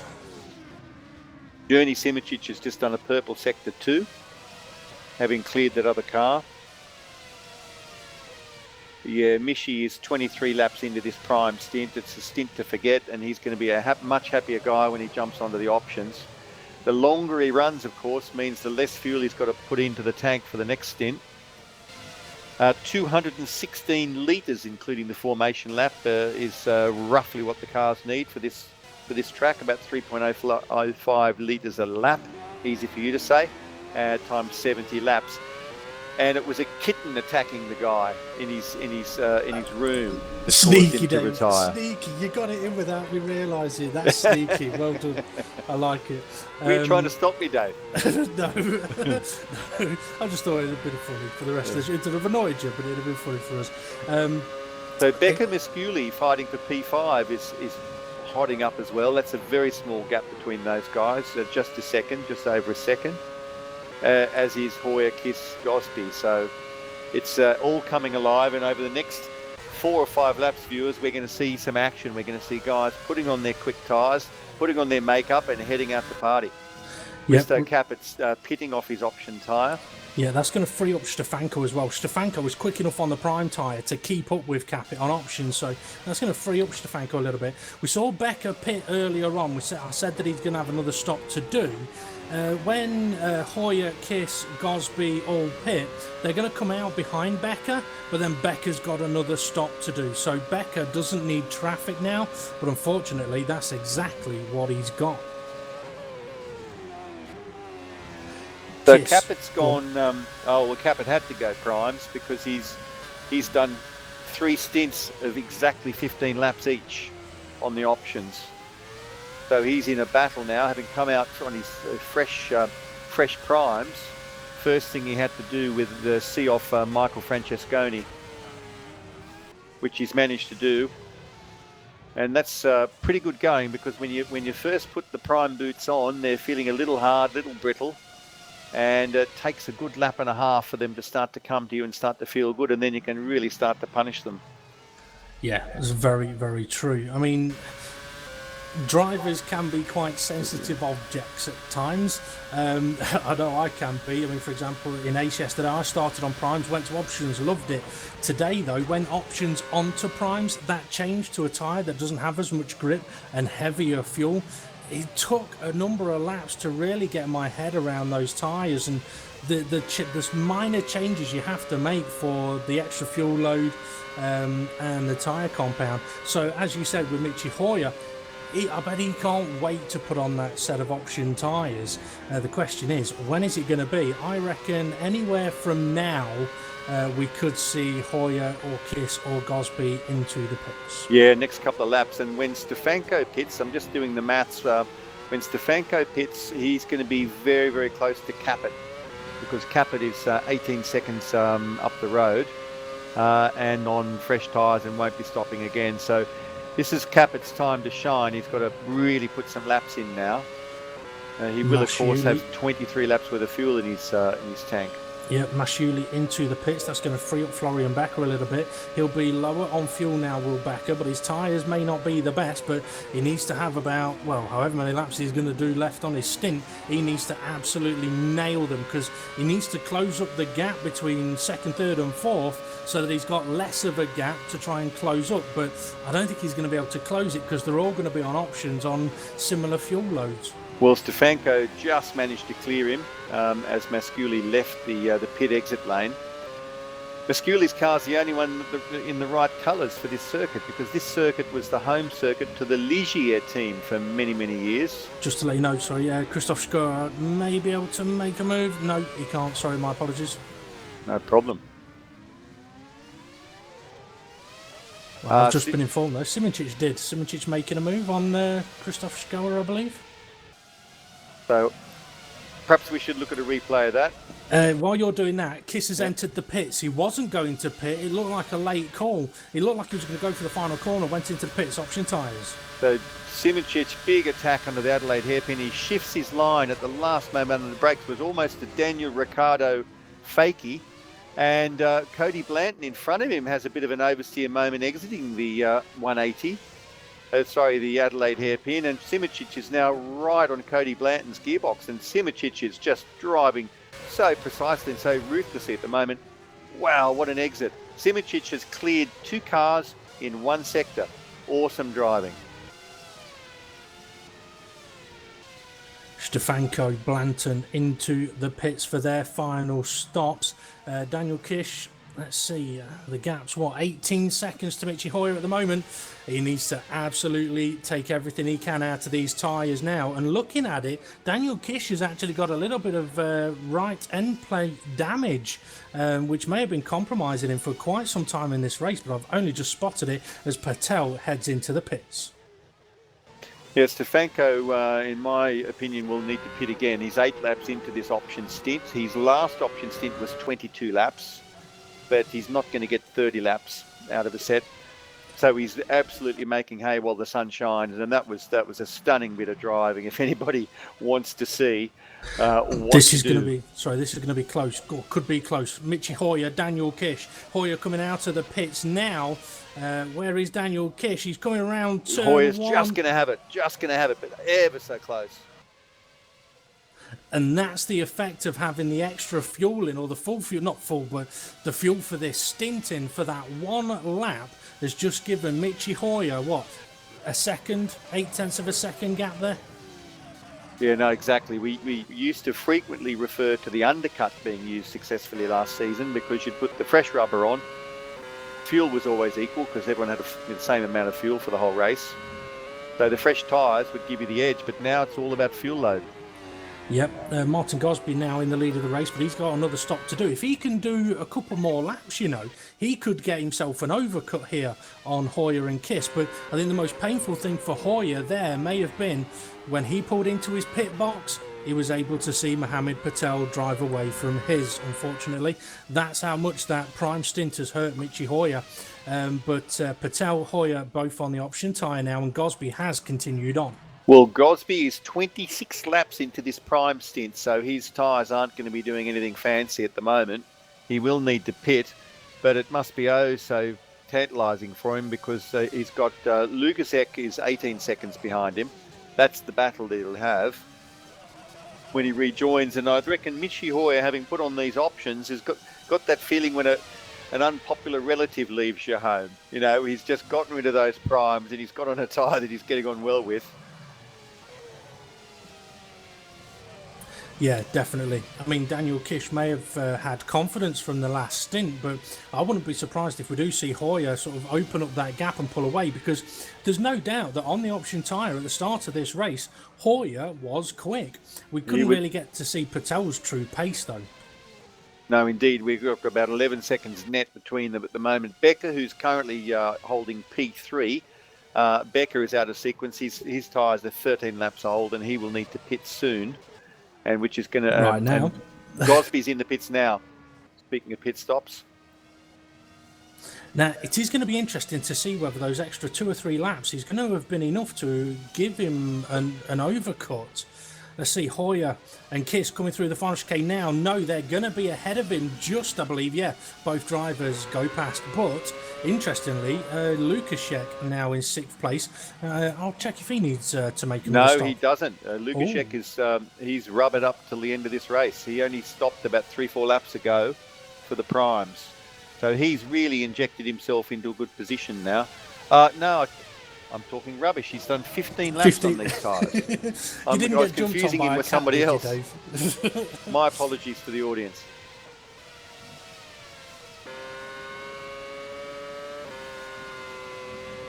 Okay, so 18 laps remaining.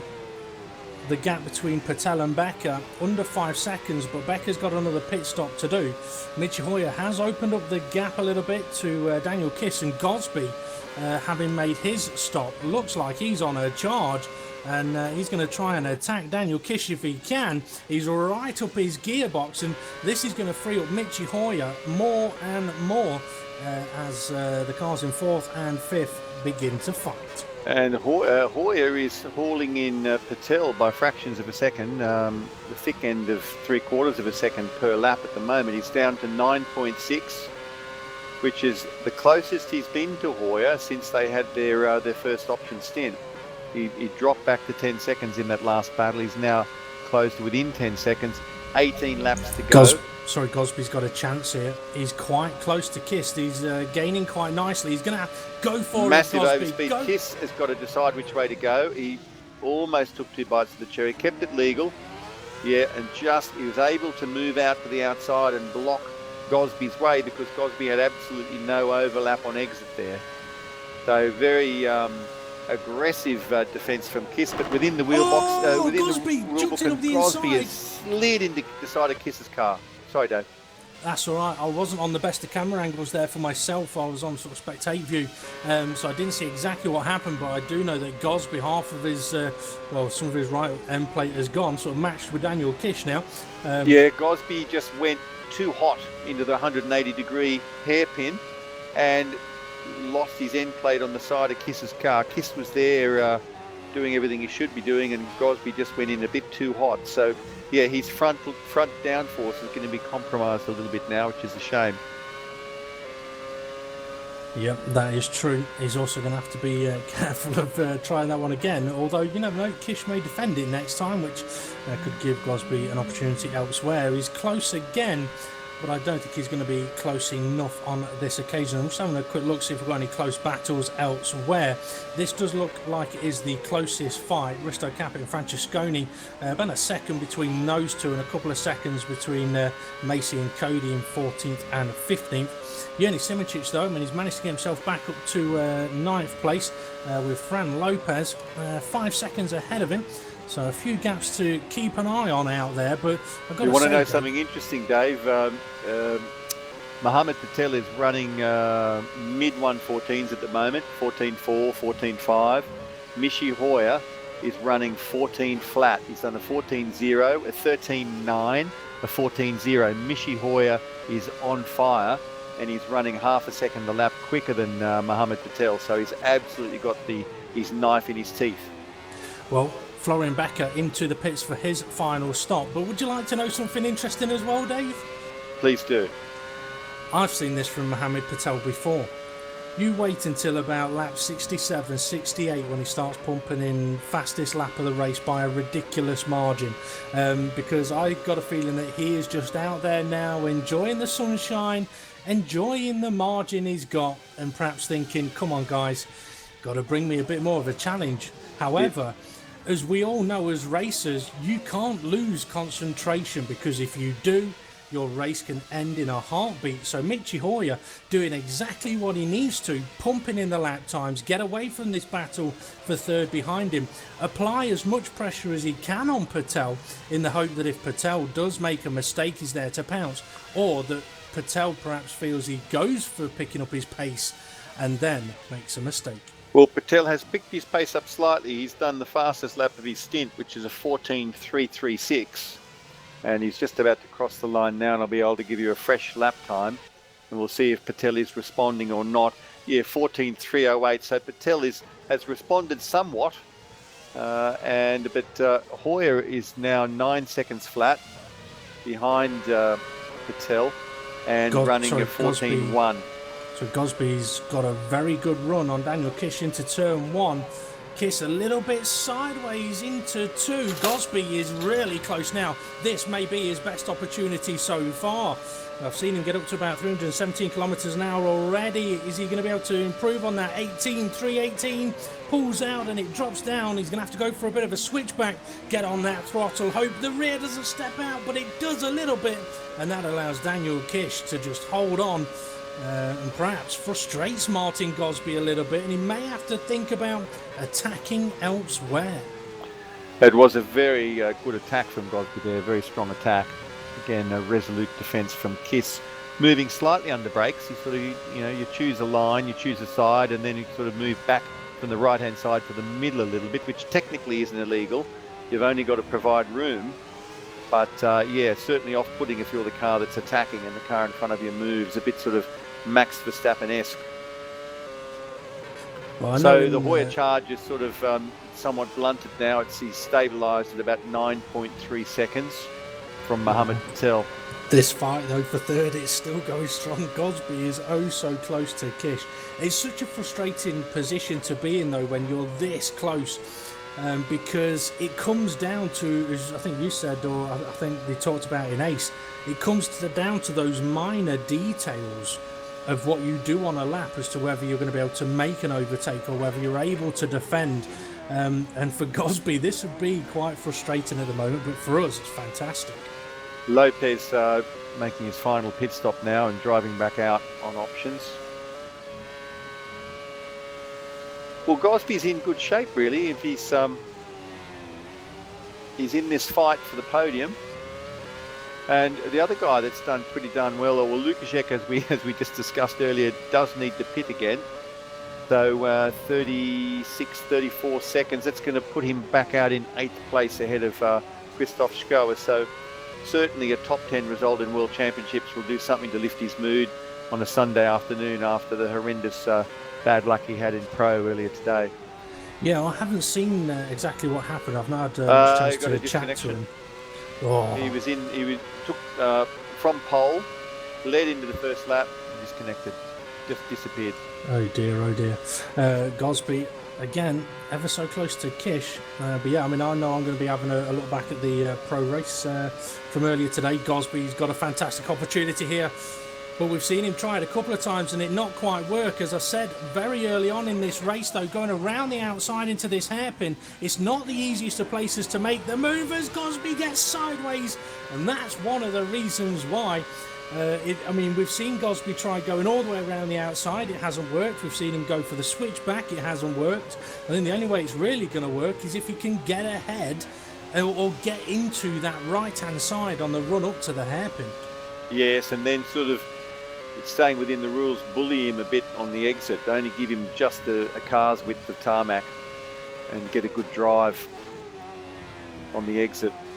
I mean, I've got to say, it is good defending from Daniel Kish. I mean, he needs to make sure that he doesn't give Gosby a sniff of that right side of the track coming out of turn 2, because if he does, I think Gosby will take it all day long.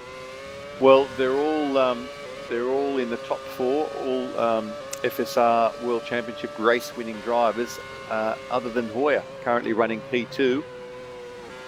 Lukaszek now making his final stop, the one that I said he didn't need. Oh, just had major lag on Gosby then. He's ever so close to Daniel Kish. I had major lag, which made it look like he's going off the track. I've got it again, so I can't describe to you what's happening. Yeah, I've got the same. Gosby's suffering some serious lag because his car's appearing and reappearing in strange places. It's stabilised now. Oh no, it hasn't. Well, I think he's still behind him. It'll update shortly. Yeah, Gosby is still behind Kiss and still has 4 wheels on his wagon, so all is not lost. Well, I'm going to ride on board Daniel Kish and look back at Martin Gosby and hope that gives me a better view of it. Yeah, I mean, it's an interesting, as we're getting down to 11 laps left of this race, and as we said, Michi Hoyer's been able to pull away from these leading two and showing that he's got a similar pace to Mohamed Patel, as that gap has gone from sort of 10.5, 9.5, 10.5 seconds.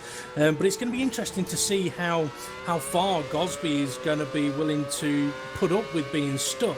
At what point does he go, right, I'm happy with fourth, or at what point does he go, right, I'm happy to risk everything going for the podium? Well, he's got a half-decent run in him this time, and of course this stage of the race too, some of these drivers will be looking at their fuel delta. We've seen drivers before run out of fuel, haven't we, David, on the finish line? No comment. So and this is the thing, these guys, they don't want to cross the finish line with a litre of fuel left. They want to cross the finish line with a quarter of a litre of fuel left, because otherwise they've carried 3/4 of a kilo for the whole race they didn't need. So they measure out everything to the nth degree, but sometimes they don't get it right. And at this stage of the race, they're looking at their fuel delta, and their engineer might be saying, okay, you're plus 1.5 litres on fuel, you can push hard, or they might be saying you're showing a negative fuel delta, you've got a fuel save. So yeah, all other things being equal, Gosby and Kiss, this will boil down to pure pace, but one of these guys may have a technical issue. Have they run too small a radiator, for example? Guys can blow cars up. We saw a fair bit of smoke at the start coming out of the back of these cars, which only happens when the oil temp goes over 120 degrees, and the engine will not last long at that temperature. No, it won't. I mean, you'll sometimes see a bit of smoke coming out of the cars at hot tracks when they're coming out of the pits, because with the car stationary, they do get quite hot.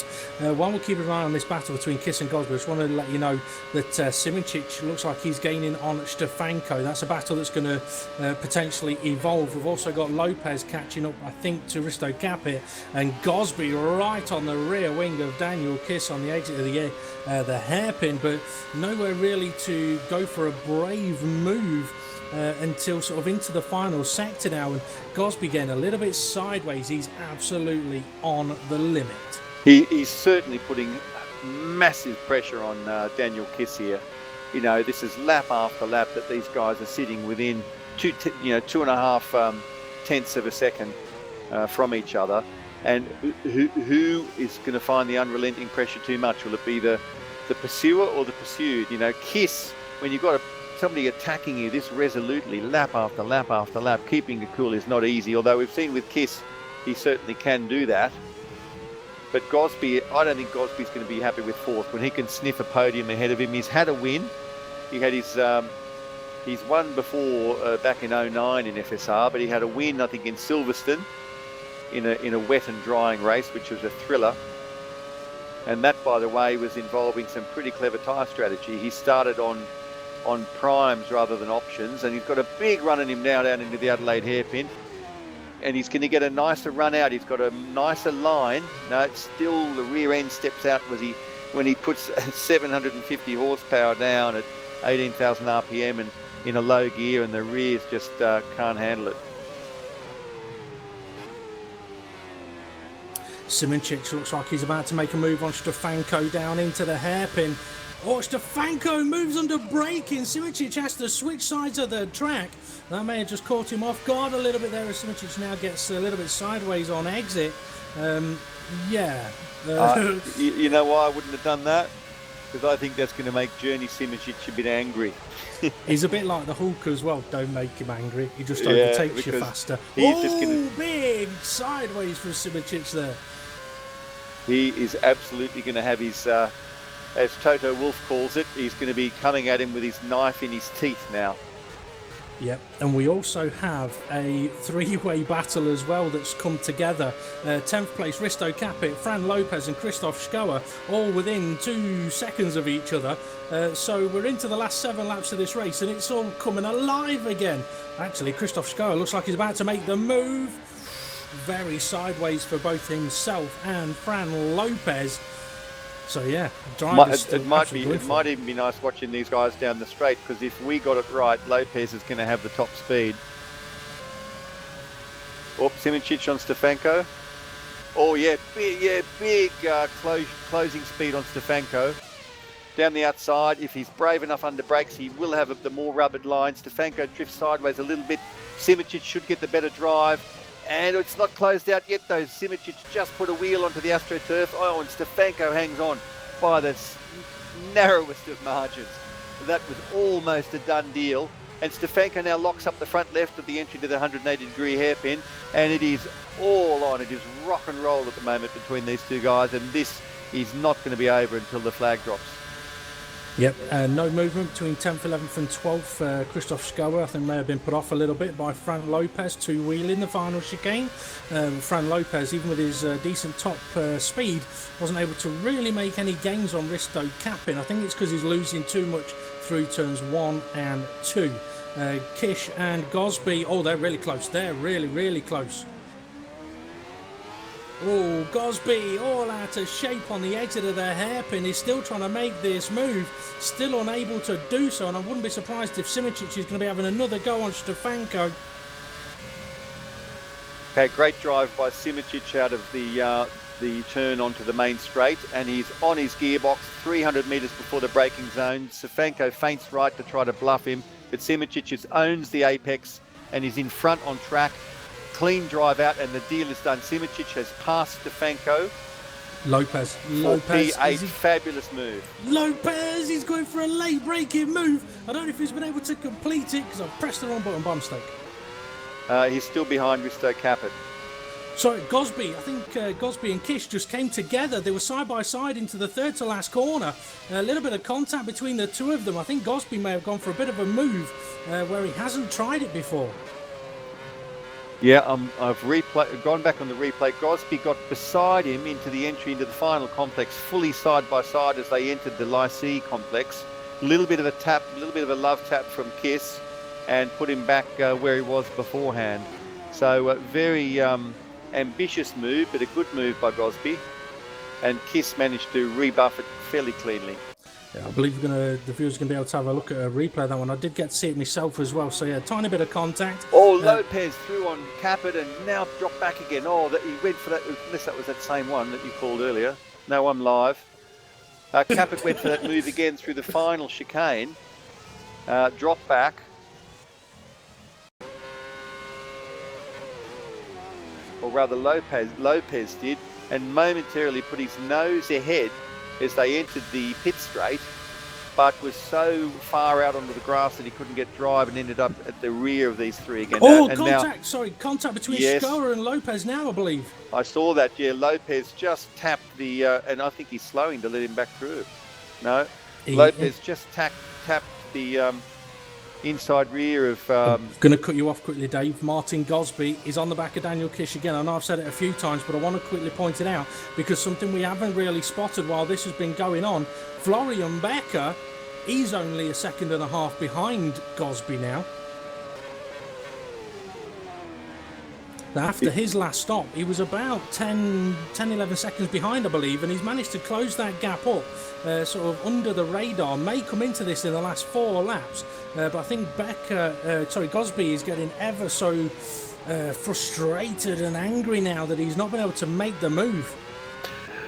Well, the Lopez-Schoer Caput party got pretty rough last time around, and because of Lopez and Schoer tripping over each other, that in fact allowed Schoer to draw clear. So he's now 5 seconds up the road, and it's Lopez chasing Schoer. But you've also now got Cody Blanton and Michael Francesconi trying to get in on that battle as well. I'm watching Martin Gosby though, very nearly ran into the back of Daniel Kish. Daniel Kish running a little bit wide at the final corner. Gosby once again, he's got one less lap to try and make this move, and he's also got the added pressure that his teammate is gaining on him.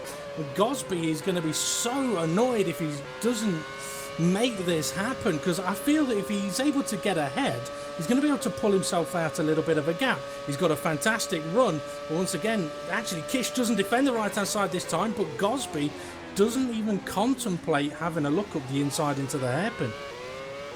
Well, we're on lap 67 of 70, so 3.5 laps to run to sort this battle out. Hoyer, meantime, is 12.2 seconds behind Patel, and I think at this stage of the race, what Hoyer wants to do is close out second place. He's 3 seconds clear of this battle between Kiss and Gosby, and it's really, as you said earlier, it's helping Hoyer, because these two fighting so hard slows down their ultimate pace. Yep, that is definitely true. Florian Becker is almost within 1 second now of Martin Gosby. I mean, if you're Gosby, you're going to want to hope that Becker doesn't catch you up, because the last thing you want is to be overtaken by your teammate in the last couple of laps when you've been stuck behind another driver. But we're on to the start of lap 68 now, and yeah, similar view for Gosby. So 3 more laps. Gosby has thrown so much at Kiss, and you know, take my hat off to him for going for that overtake into the final Lycée complex, that tight second gear right-hander that takes you up to the final chicane. He managed to put it sideways, put it beside him there into that corner, and just unfortunately couldn't consolidate the position, because it was right hand followed by another right-hander, being the first apex of the final chicane. Yeah. Just to add to the excitement in the last couple of laps, Eros Masciuli is being caught by Wojciech Lukaszek. So we may have another battle. I tell you, this last lap is going to be absolutely potentially mental. Christoph Skoer and Fran Lopez still ever so close, and Cody Blankton and Michael Francesconi just over half a second between them. So a lot could still happen in a very short period of time here. We've got a lot of mini battles occurring with basically 3 laps to run.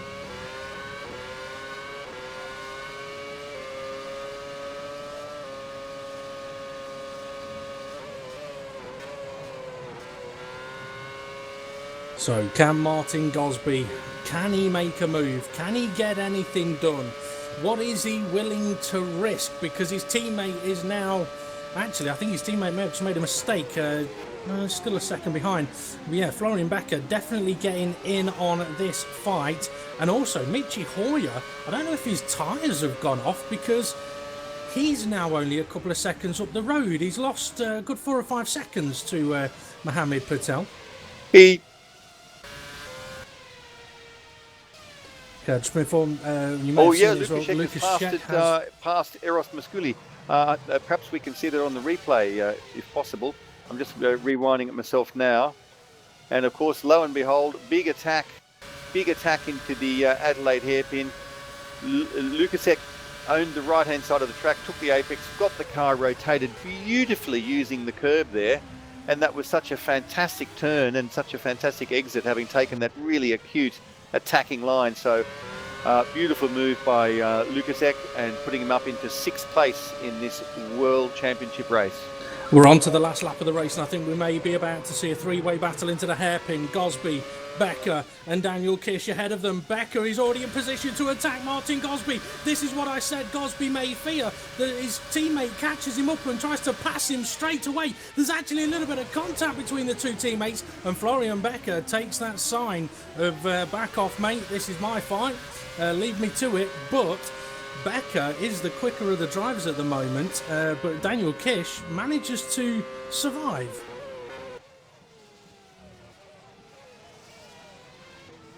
So while all that's been happening, Mohamed Patel has been leading this race majestically since the first pit stop phase, taking a leaf out of Alain Prost's book, did just enough in the first stint to put himself in position, and he takes the final chicane now and up pit lane, and the pit straight rather, and celebrates with some gymnastic manoeuvres in that car, and a very pleased Mohamed Patel claims his 6th win in this 9th round of the Formula Sim Racing World Championship.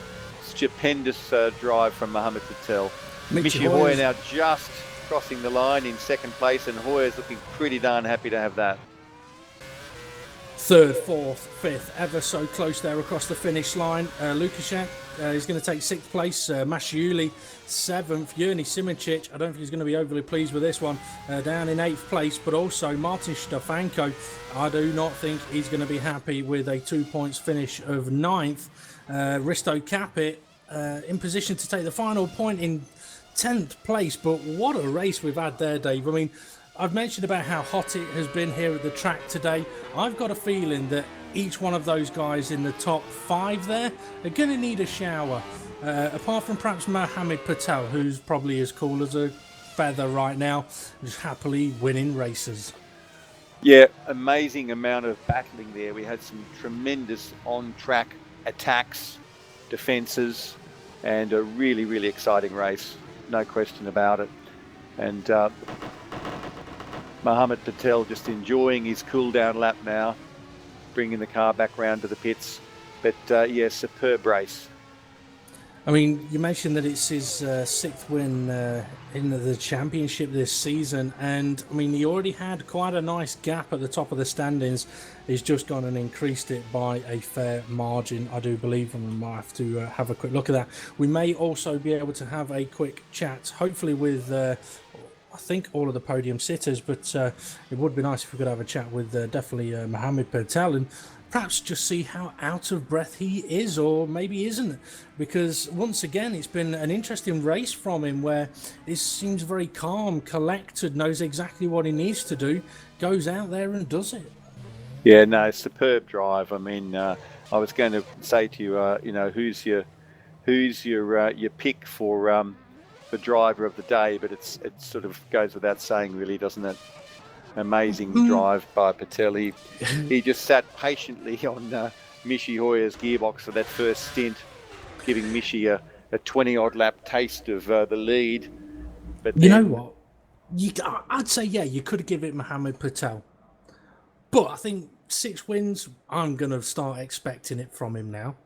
I'd probably say my driver of the day may be Daniel Kiss, because he had a very hard job keeping cars behind him today on a track where you can overtake, and he kept everybody behind him apart from Michi Hoyer. He did exactly what his team needed him to do, exactly what his teammate needed him to do, and yeah, I think he would get it for me.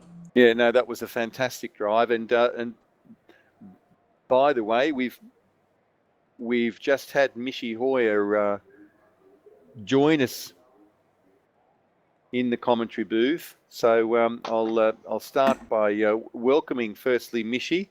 Congratulations on second place. How did the race feel for you? Yeah, thank you very much. The race was quite mixed up. The pace on the options was good, especially in the opening section. Could hold off Patel.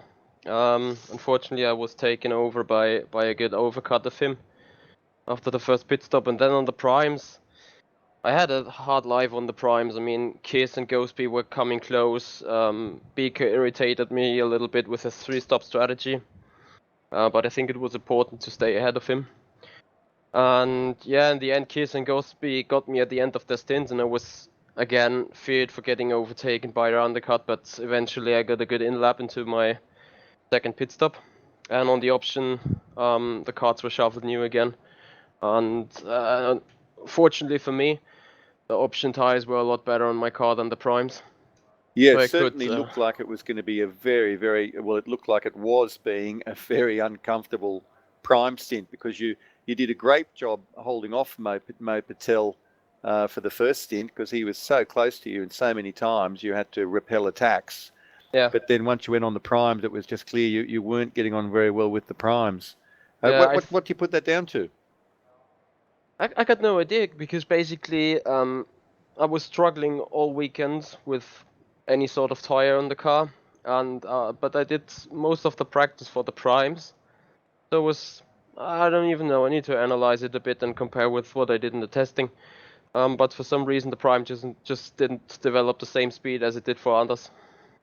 Well, despite that, you are for the third time in a row on the podium, because that we add to your second place in Silverstone, your third place in Germany, and a second place here in Magny Cours. So I think that's a pretty good strike rate at any rate. So congratulations on that fantastic result in what was a very exciting race. You wouldn't have been able to see it from where you were, but we had a lot of mini battles left, right, and centre. So congratulations, Michi, and thanks very much for joining us. Thank you very much indeed. I'm just going to say, I believe we also have Mohammed Patel with us, and I'm definitely interested to get Mohammed Patel's comments. Mo, I believe you're there with us? Yeah. Well done. Fantastic drive today. I guess my main question, I've got two really. My main one is, Were you just cruising on that first stint? It might annoy Mitchy Hoyer, your answer to this. Apologies if it does. But were you just cruising? Were you looking after the car, looking after the tyres and waiting for the overcut? Not cruising, no. He had pretty good pace in the first laps, but to be fair, I already knew that it's not going to work to overtake him. There's no point risking it, and there's no point ruining my tyres doing so. So I was just trying to keep the gap within 7-8 tenths, waiting. And then I saw all the time through the stint he was struggling a bit more, locking up a bit more, sliding a bit more. So I was just waiting for him to pit. I didn't really think that my pace would be that good in those 2 laps that I had clean air, but I think my in-lap was pretty close to a PB. But yeah, it was... in my mind, I knew through the first stint I was waiting for him to pit, but it wasn't by any means easy and cruising. Yeah, I mean, you mentioned about your in-laps there as well. Obviously, they were the crucial time for you to push, but also, unfortunately, for Mitchy, it was the time where he'd put the prime tyre on and potentially straight away found out, okay, I don't like these tyres at the moment. So it was a kind of a double benefit for yourself. My co-commentator David O'Reilly made an interesting comment on the last stint there. He was saying that the gap is coming down between the lead 2, and I said, yeah, just give it a couple of laps and Mohammed will start popping in quick laps. Your final stint, how difficult is it in that situation with a bit of a gap to stay focused, to get every apex, not make any mistakes? Not really, to be honest. It's more of a sense of you just control the pace and you control your car. The thing is with this mod, or at least this season, I've felt that the last stint, our setup and our car gets a lot more understeery. So in general, our pace in the last stint isn't as good. So in the second fast chicane, I was struggling a bit with understeer. But to be fair, it's just managing the scenario. And I know that with a 10-second lead, Mitchy can drive his best stint, but he won't catch me. So it's just doing your own thing. Yeah, well, fantastic drive from yourself and from Mitchy Hoyer. Dave, you got any questions for Mohammed Patel? Well, firstly, congratulations on a brilliant win, and it was like a 200-mile-an-hour chess game there. I thought I was reading your mind that what you've just said to us, that there was no point putting in a risky overtake when you could just really go for it around the pit stops. What do you think made you so strong relative to Mitchy on the prime, whereas there wasn't such a big difference on the option? I'm not sure, to be honest. I was actually pretty surprised because Mitchy's pace in the first stint was relatively okay, and then he was losing a lot on primes. Probably is a bit down to setup behavior, car behavior, and partly down to confidence, I guess. Do you do a lot of testing on primes yourself? No, not really. We barely use the primes at this circuit. I think none of us in the team did a stint on the primes, but we just knew how the car behaves on primes. It's pretty static in every single race. If I just may add, another factor which should be taken into consideration is that I boxed 1 lap earlier for the prime, and I think Patel went not as long as I did on the prime, so fuel might have been sort of a factor which could add the 1 or other tenth to the pace. Actually, it was 2 laps, Mitchy. Yeah, there you go. That's 7 to 8 liters then. Yeah. I mean, very interesting. We talked, didn't we, Dave, about, obviously we talked about strategy a lot throughout the race, and we talked about that difficulty of when you make the pit stop, you got brand new tyres, but you got so much fuel in the car that the overcut can be extremely powerful.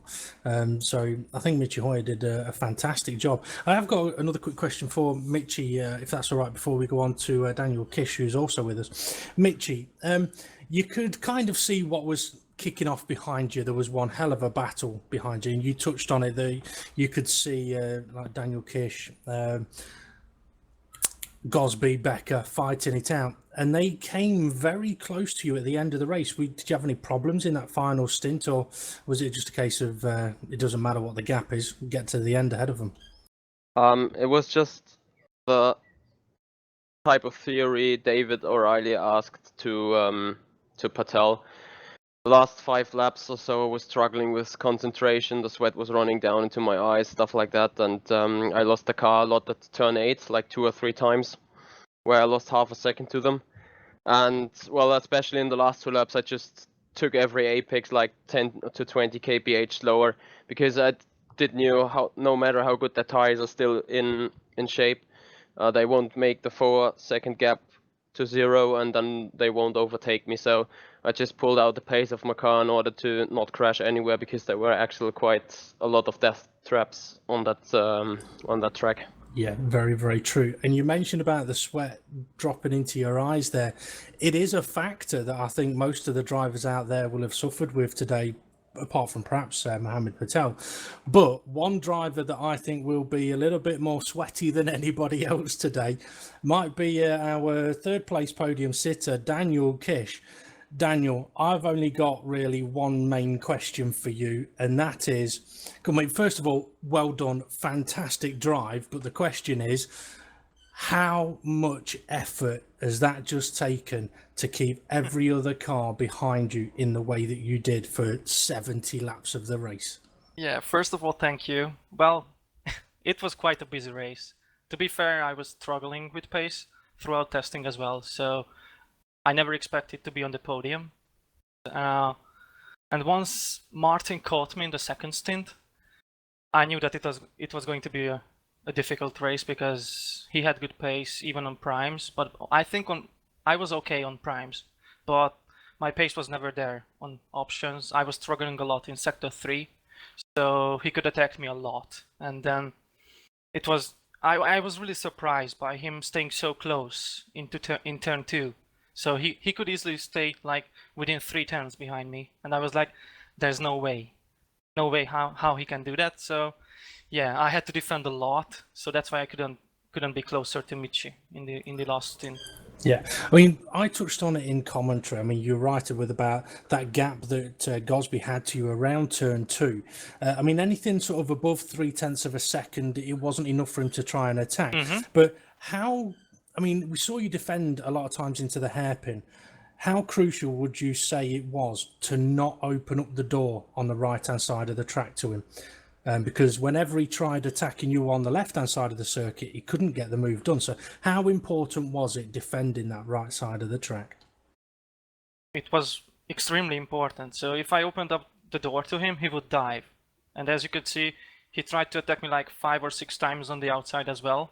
And then once I left the door a tiny bit open in the second hairpin in sector 2, and then we collided as well. So as you could see, when I opened the door a bit, he immediately went for it and tried to dive me. So I had to do everything to stay on the inside for the first hairpin, so that I could defend my position.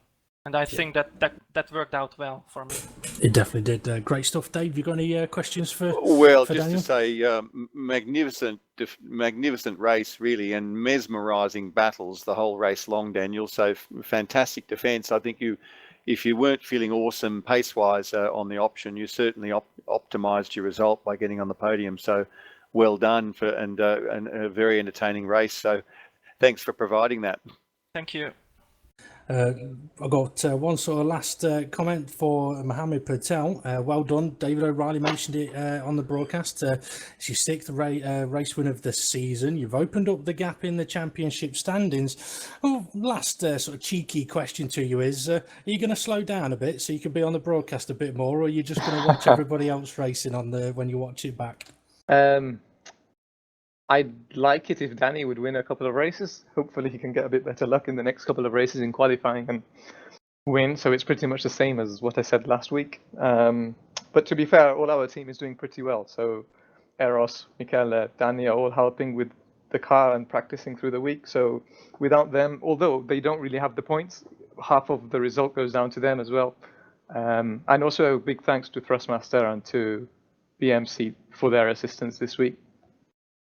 I know, well said. Well, congratulations, Mo, on a wonderful win.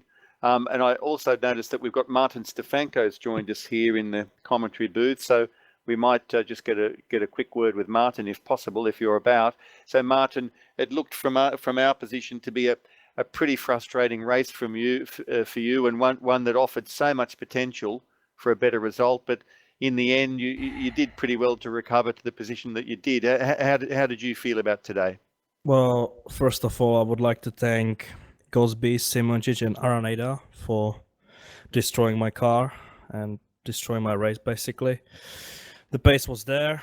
in the race. Right from the lap 1, I had big rear suspension damage, and I was losing over half a second each lap. So, yeah, big disappointment. Potential was there, and yeah, just bad feelings from this race. I just want to forget about this race and move on. No, indeed, and we saw some unfortunate contacts, and it is a real shame that happened because, and certainly in one or two of them, you were not given the racing room that you deserved, and you clearly had the pace. So, onwards and upwards. And how do you feel about Austria, next race on the calendar in 2 weeks' time? Well, I like that track, to be honest. So I'm pretty sure that the gaps are going to be minimal on that track. It's very short, not many corners, so the little details are going to matter the most. So hopefully we get it all right, and yeah, hopefully we start getting podiums, or at least I start getting podiums, because Michi has been doing a fantastic job, and yeah, I've been very unlucky this season so far. So hopefully I get on the podium with him, and we start getting some good results for the team. We'll look forward to that happening for you, Martin. Thanks very much. Well, Dave, I think that's all from me. If I say, and that's all from me, will be a little bit too like the Corbetts, but that is pretty much all from us here in Formula Sim Racing. We've had the World Championship this evening, sponsored by Thrustmaster, and what a race it has been. A good way to end the weekend, although some drivers may feel slightly differently. As David touched on, 2 weeks' time, we have the postponed, I think it was round 6, Austria. So time to get that one out of the way. So join us in 2 weeks' time for Pro, Ace and World Championship in Formula Sim Racing from the Red Bull circuit. Thank you very much. Goodbye.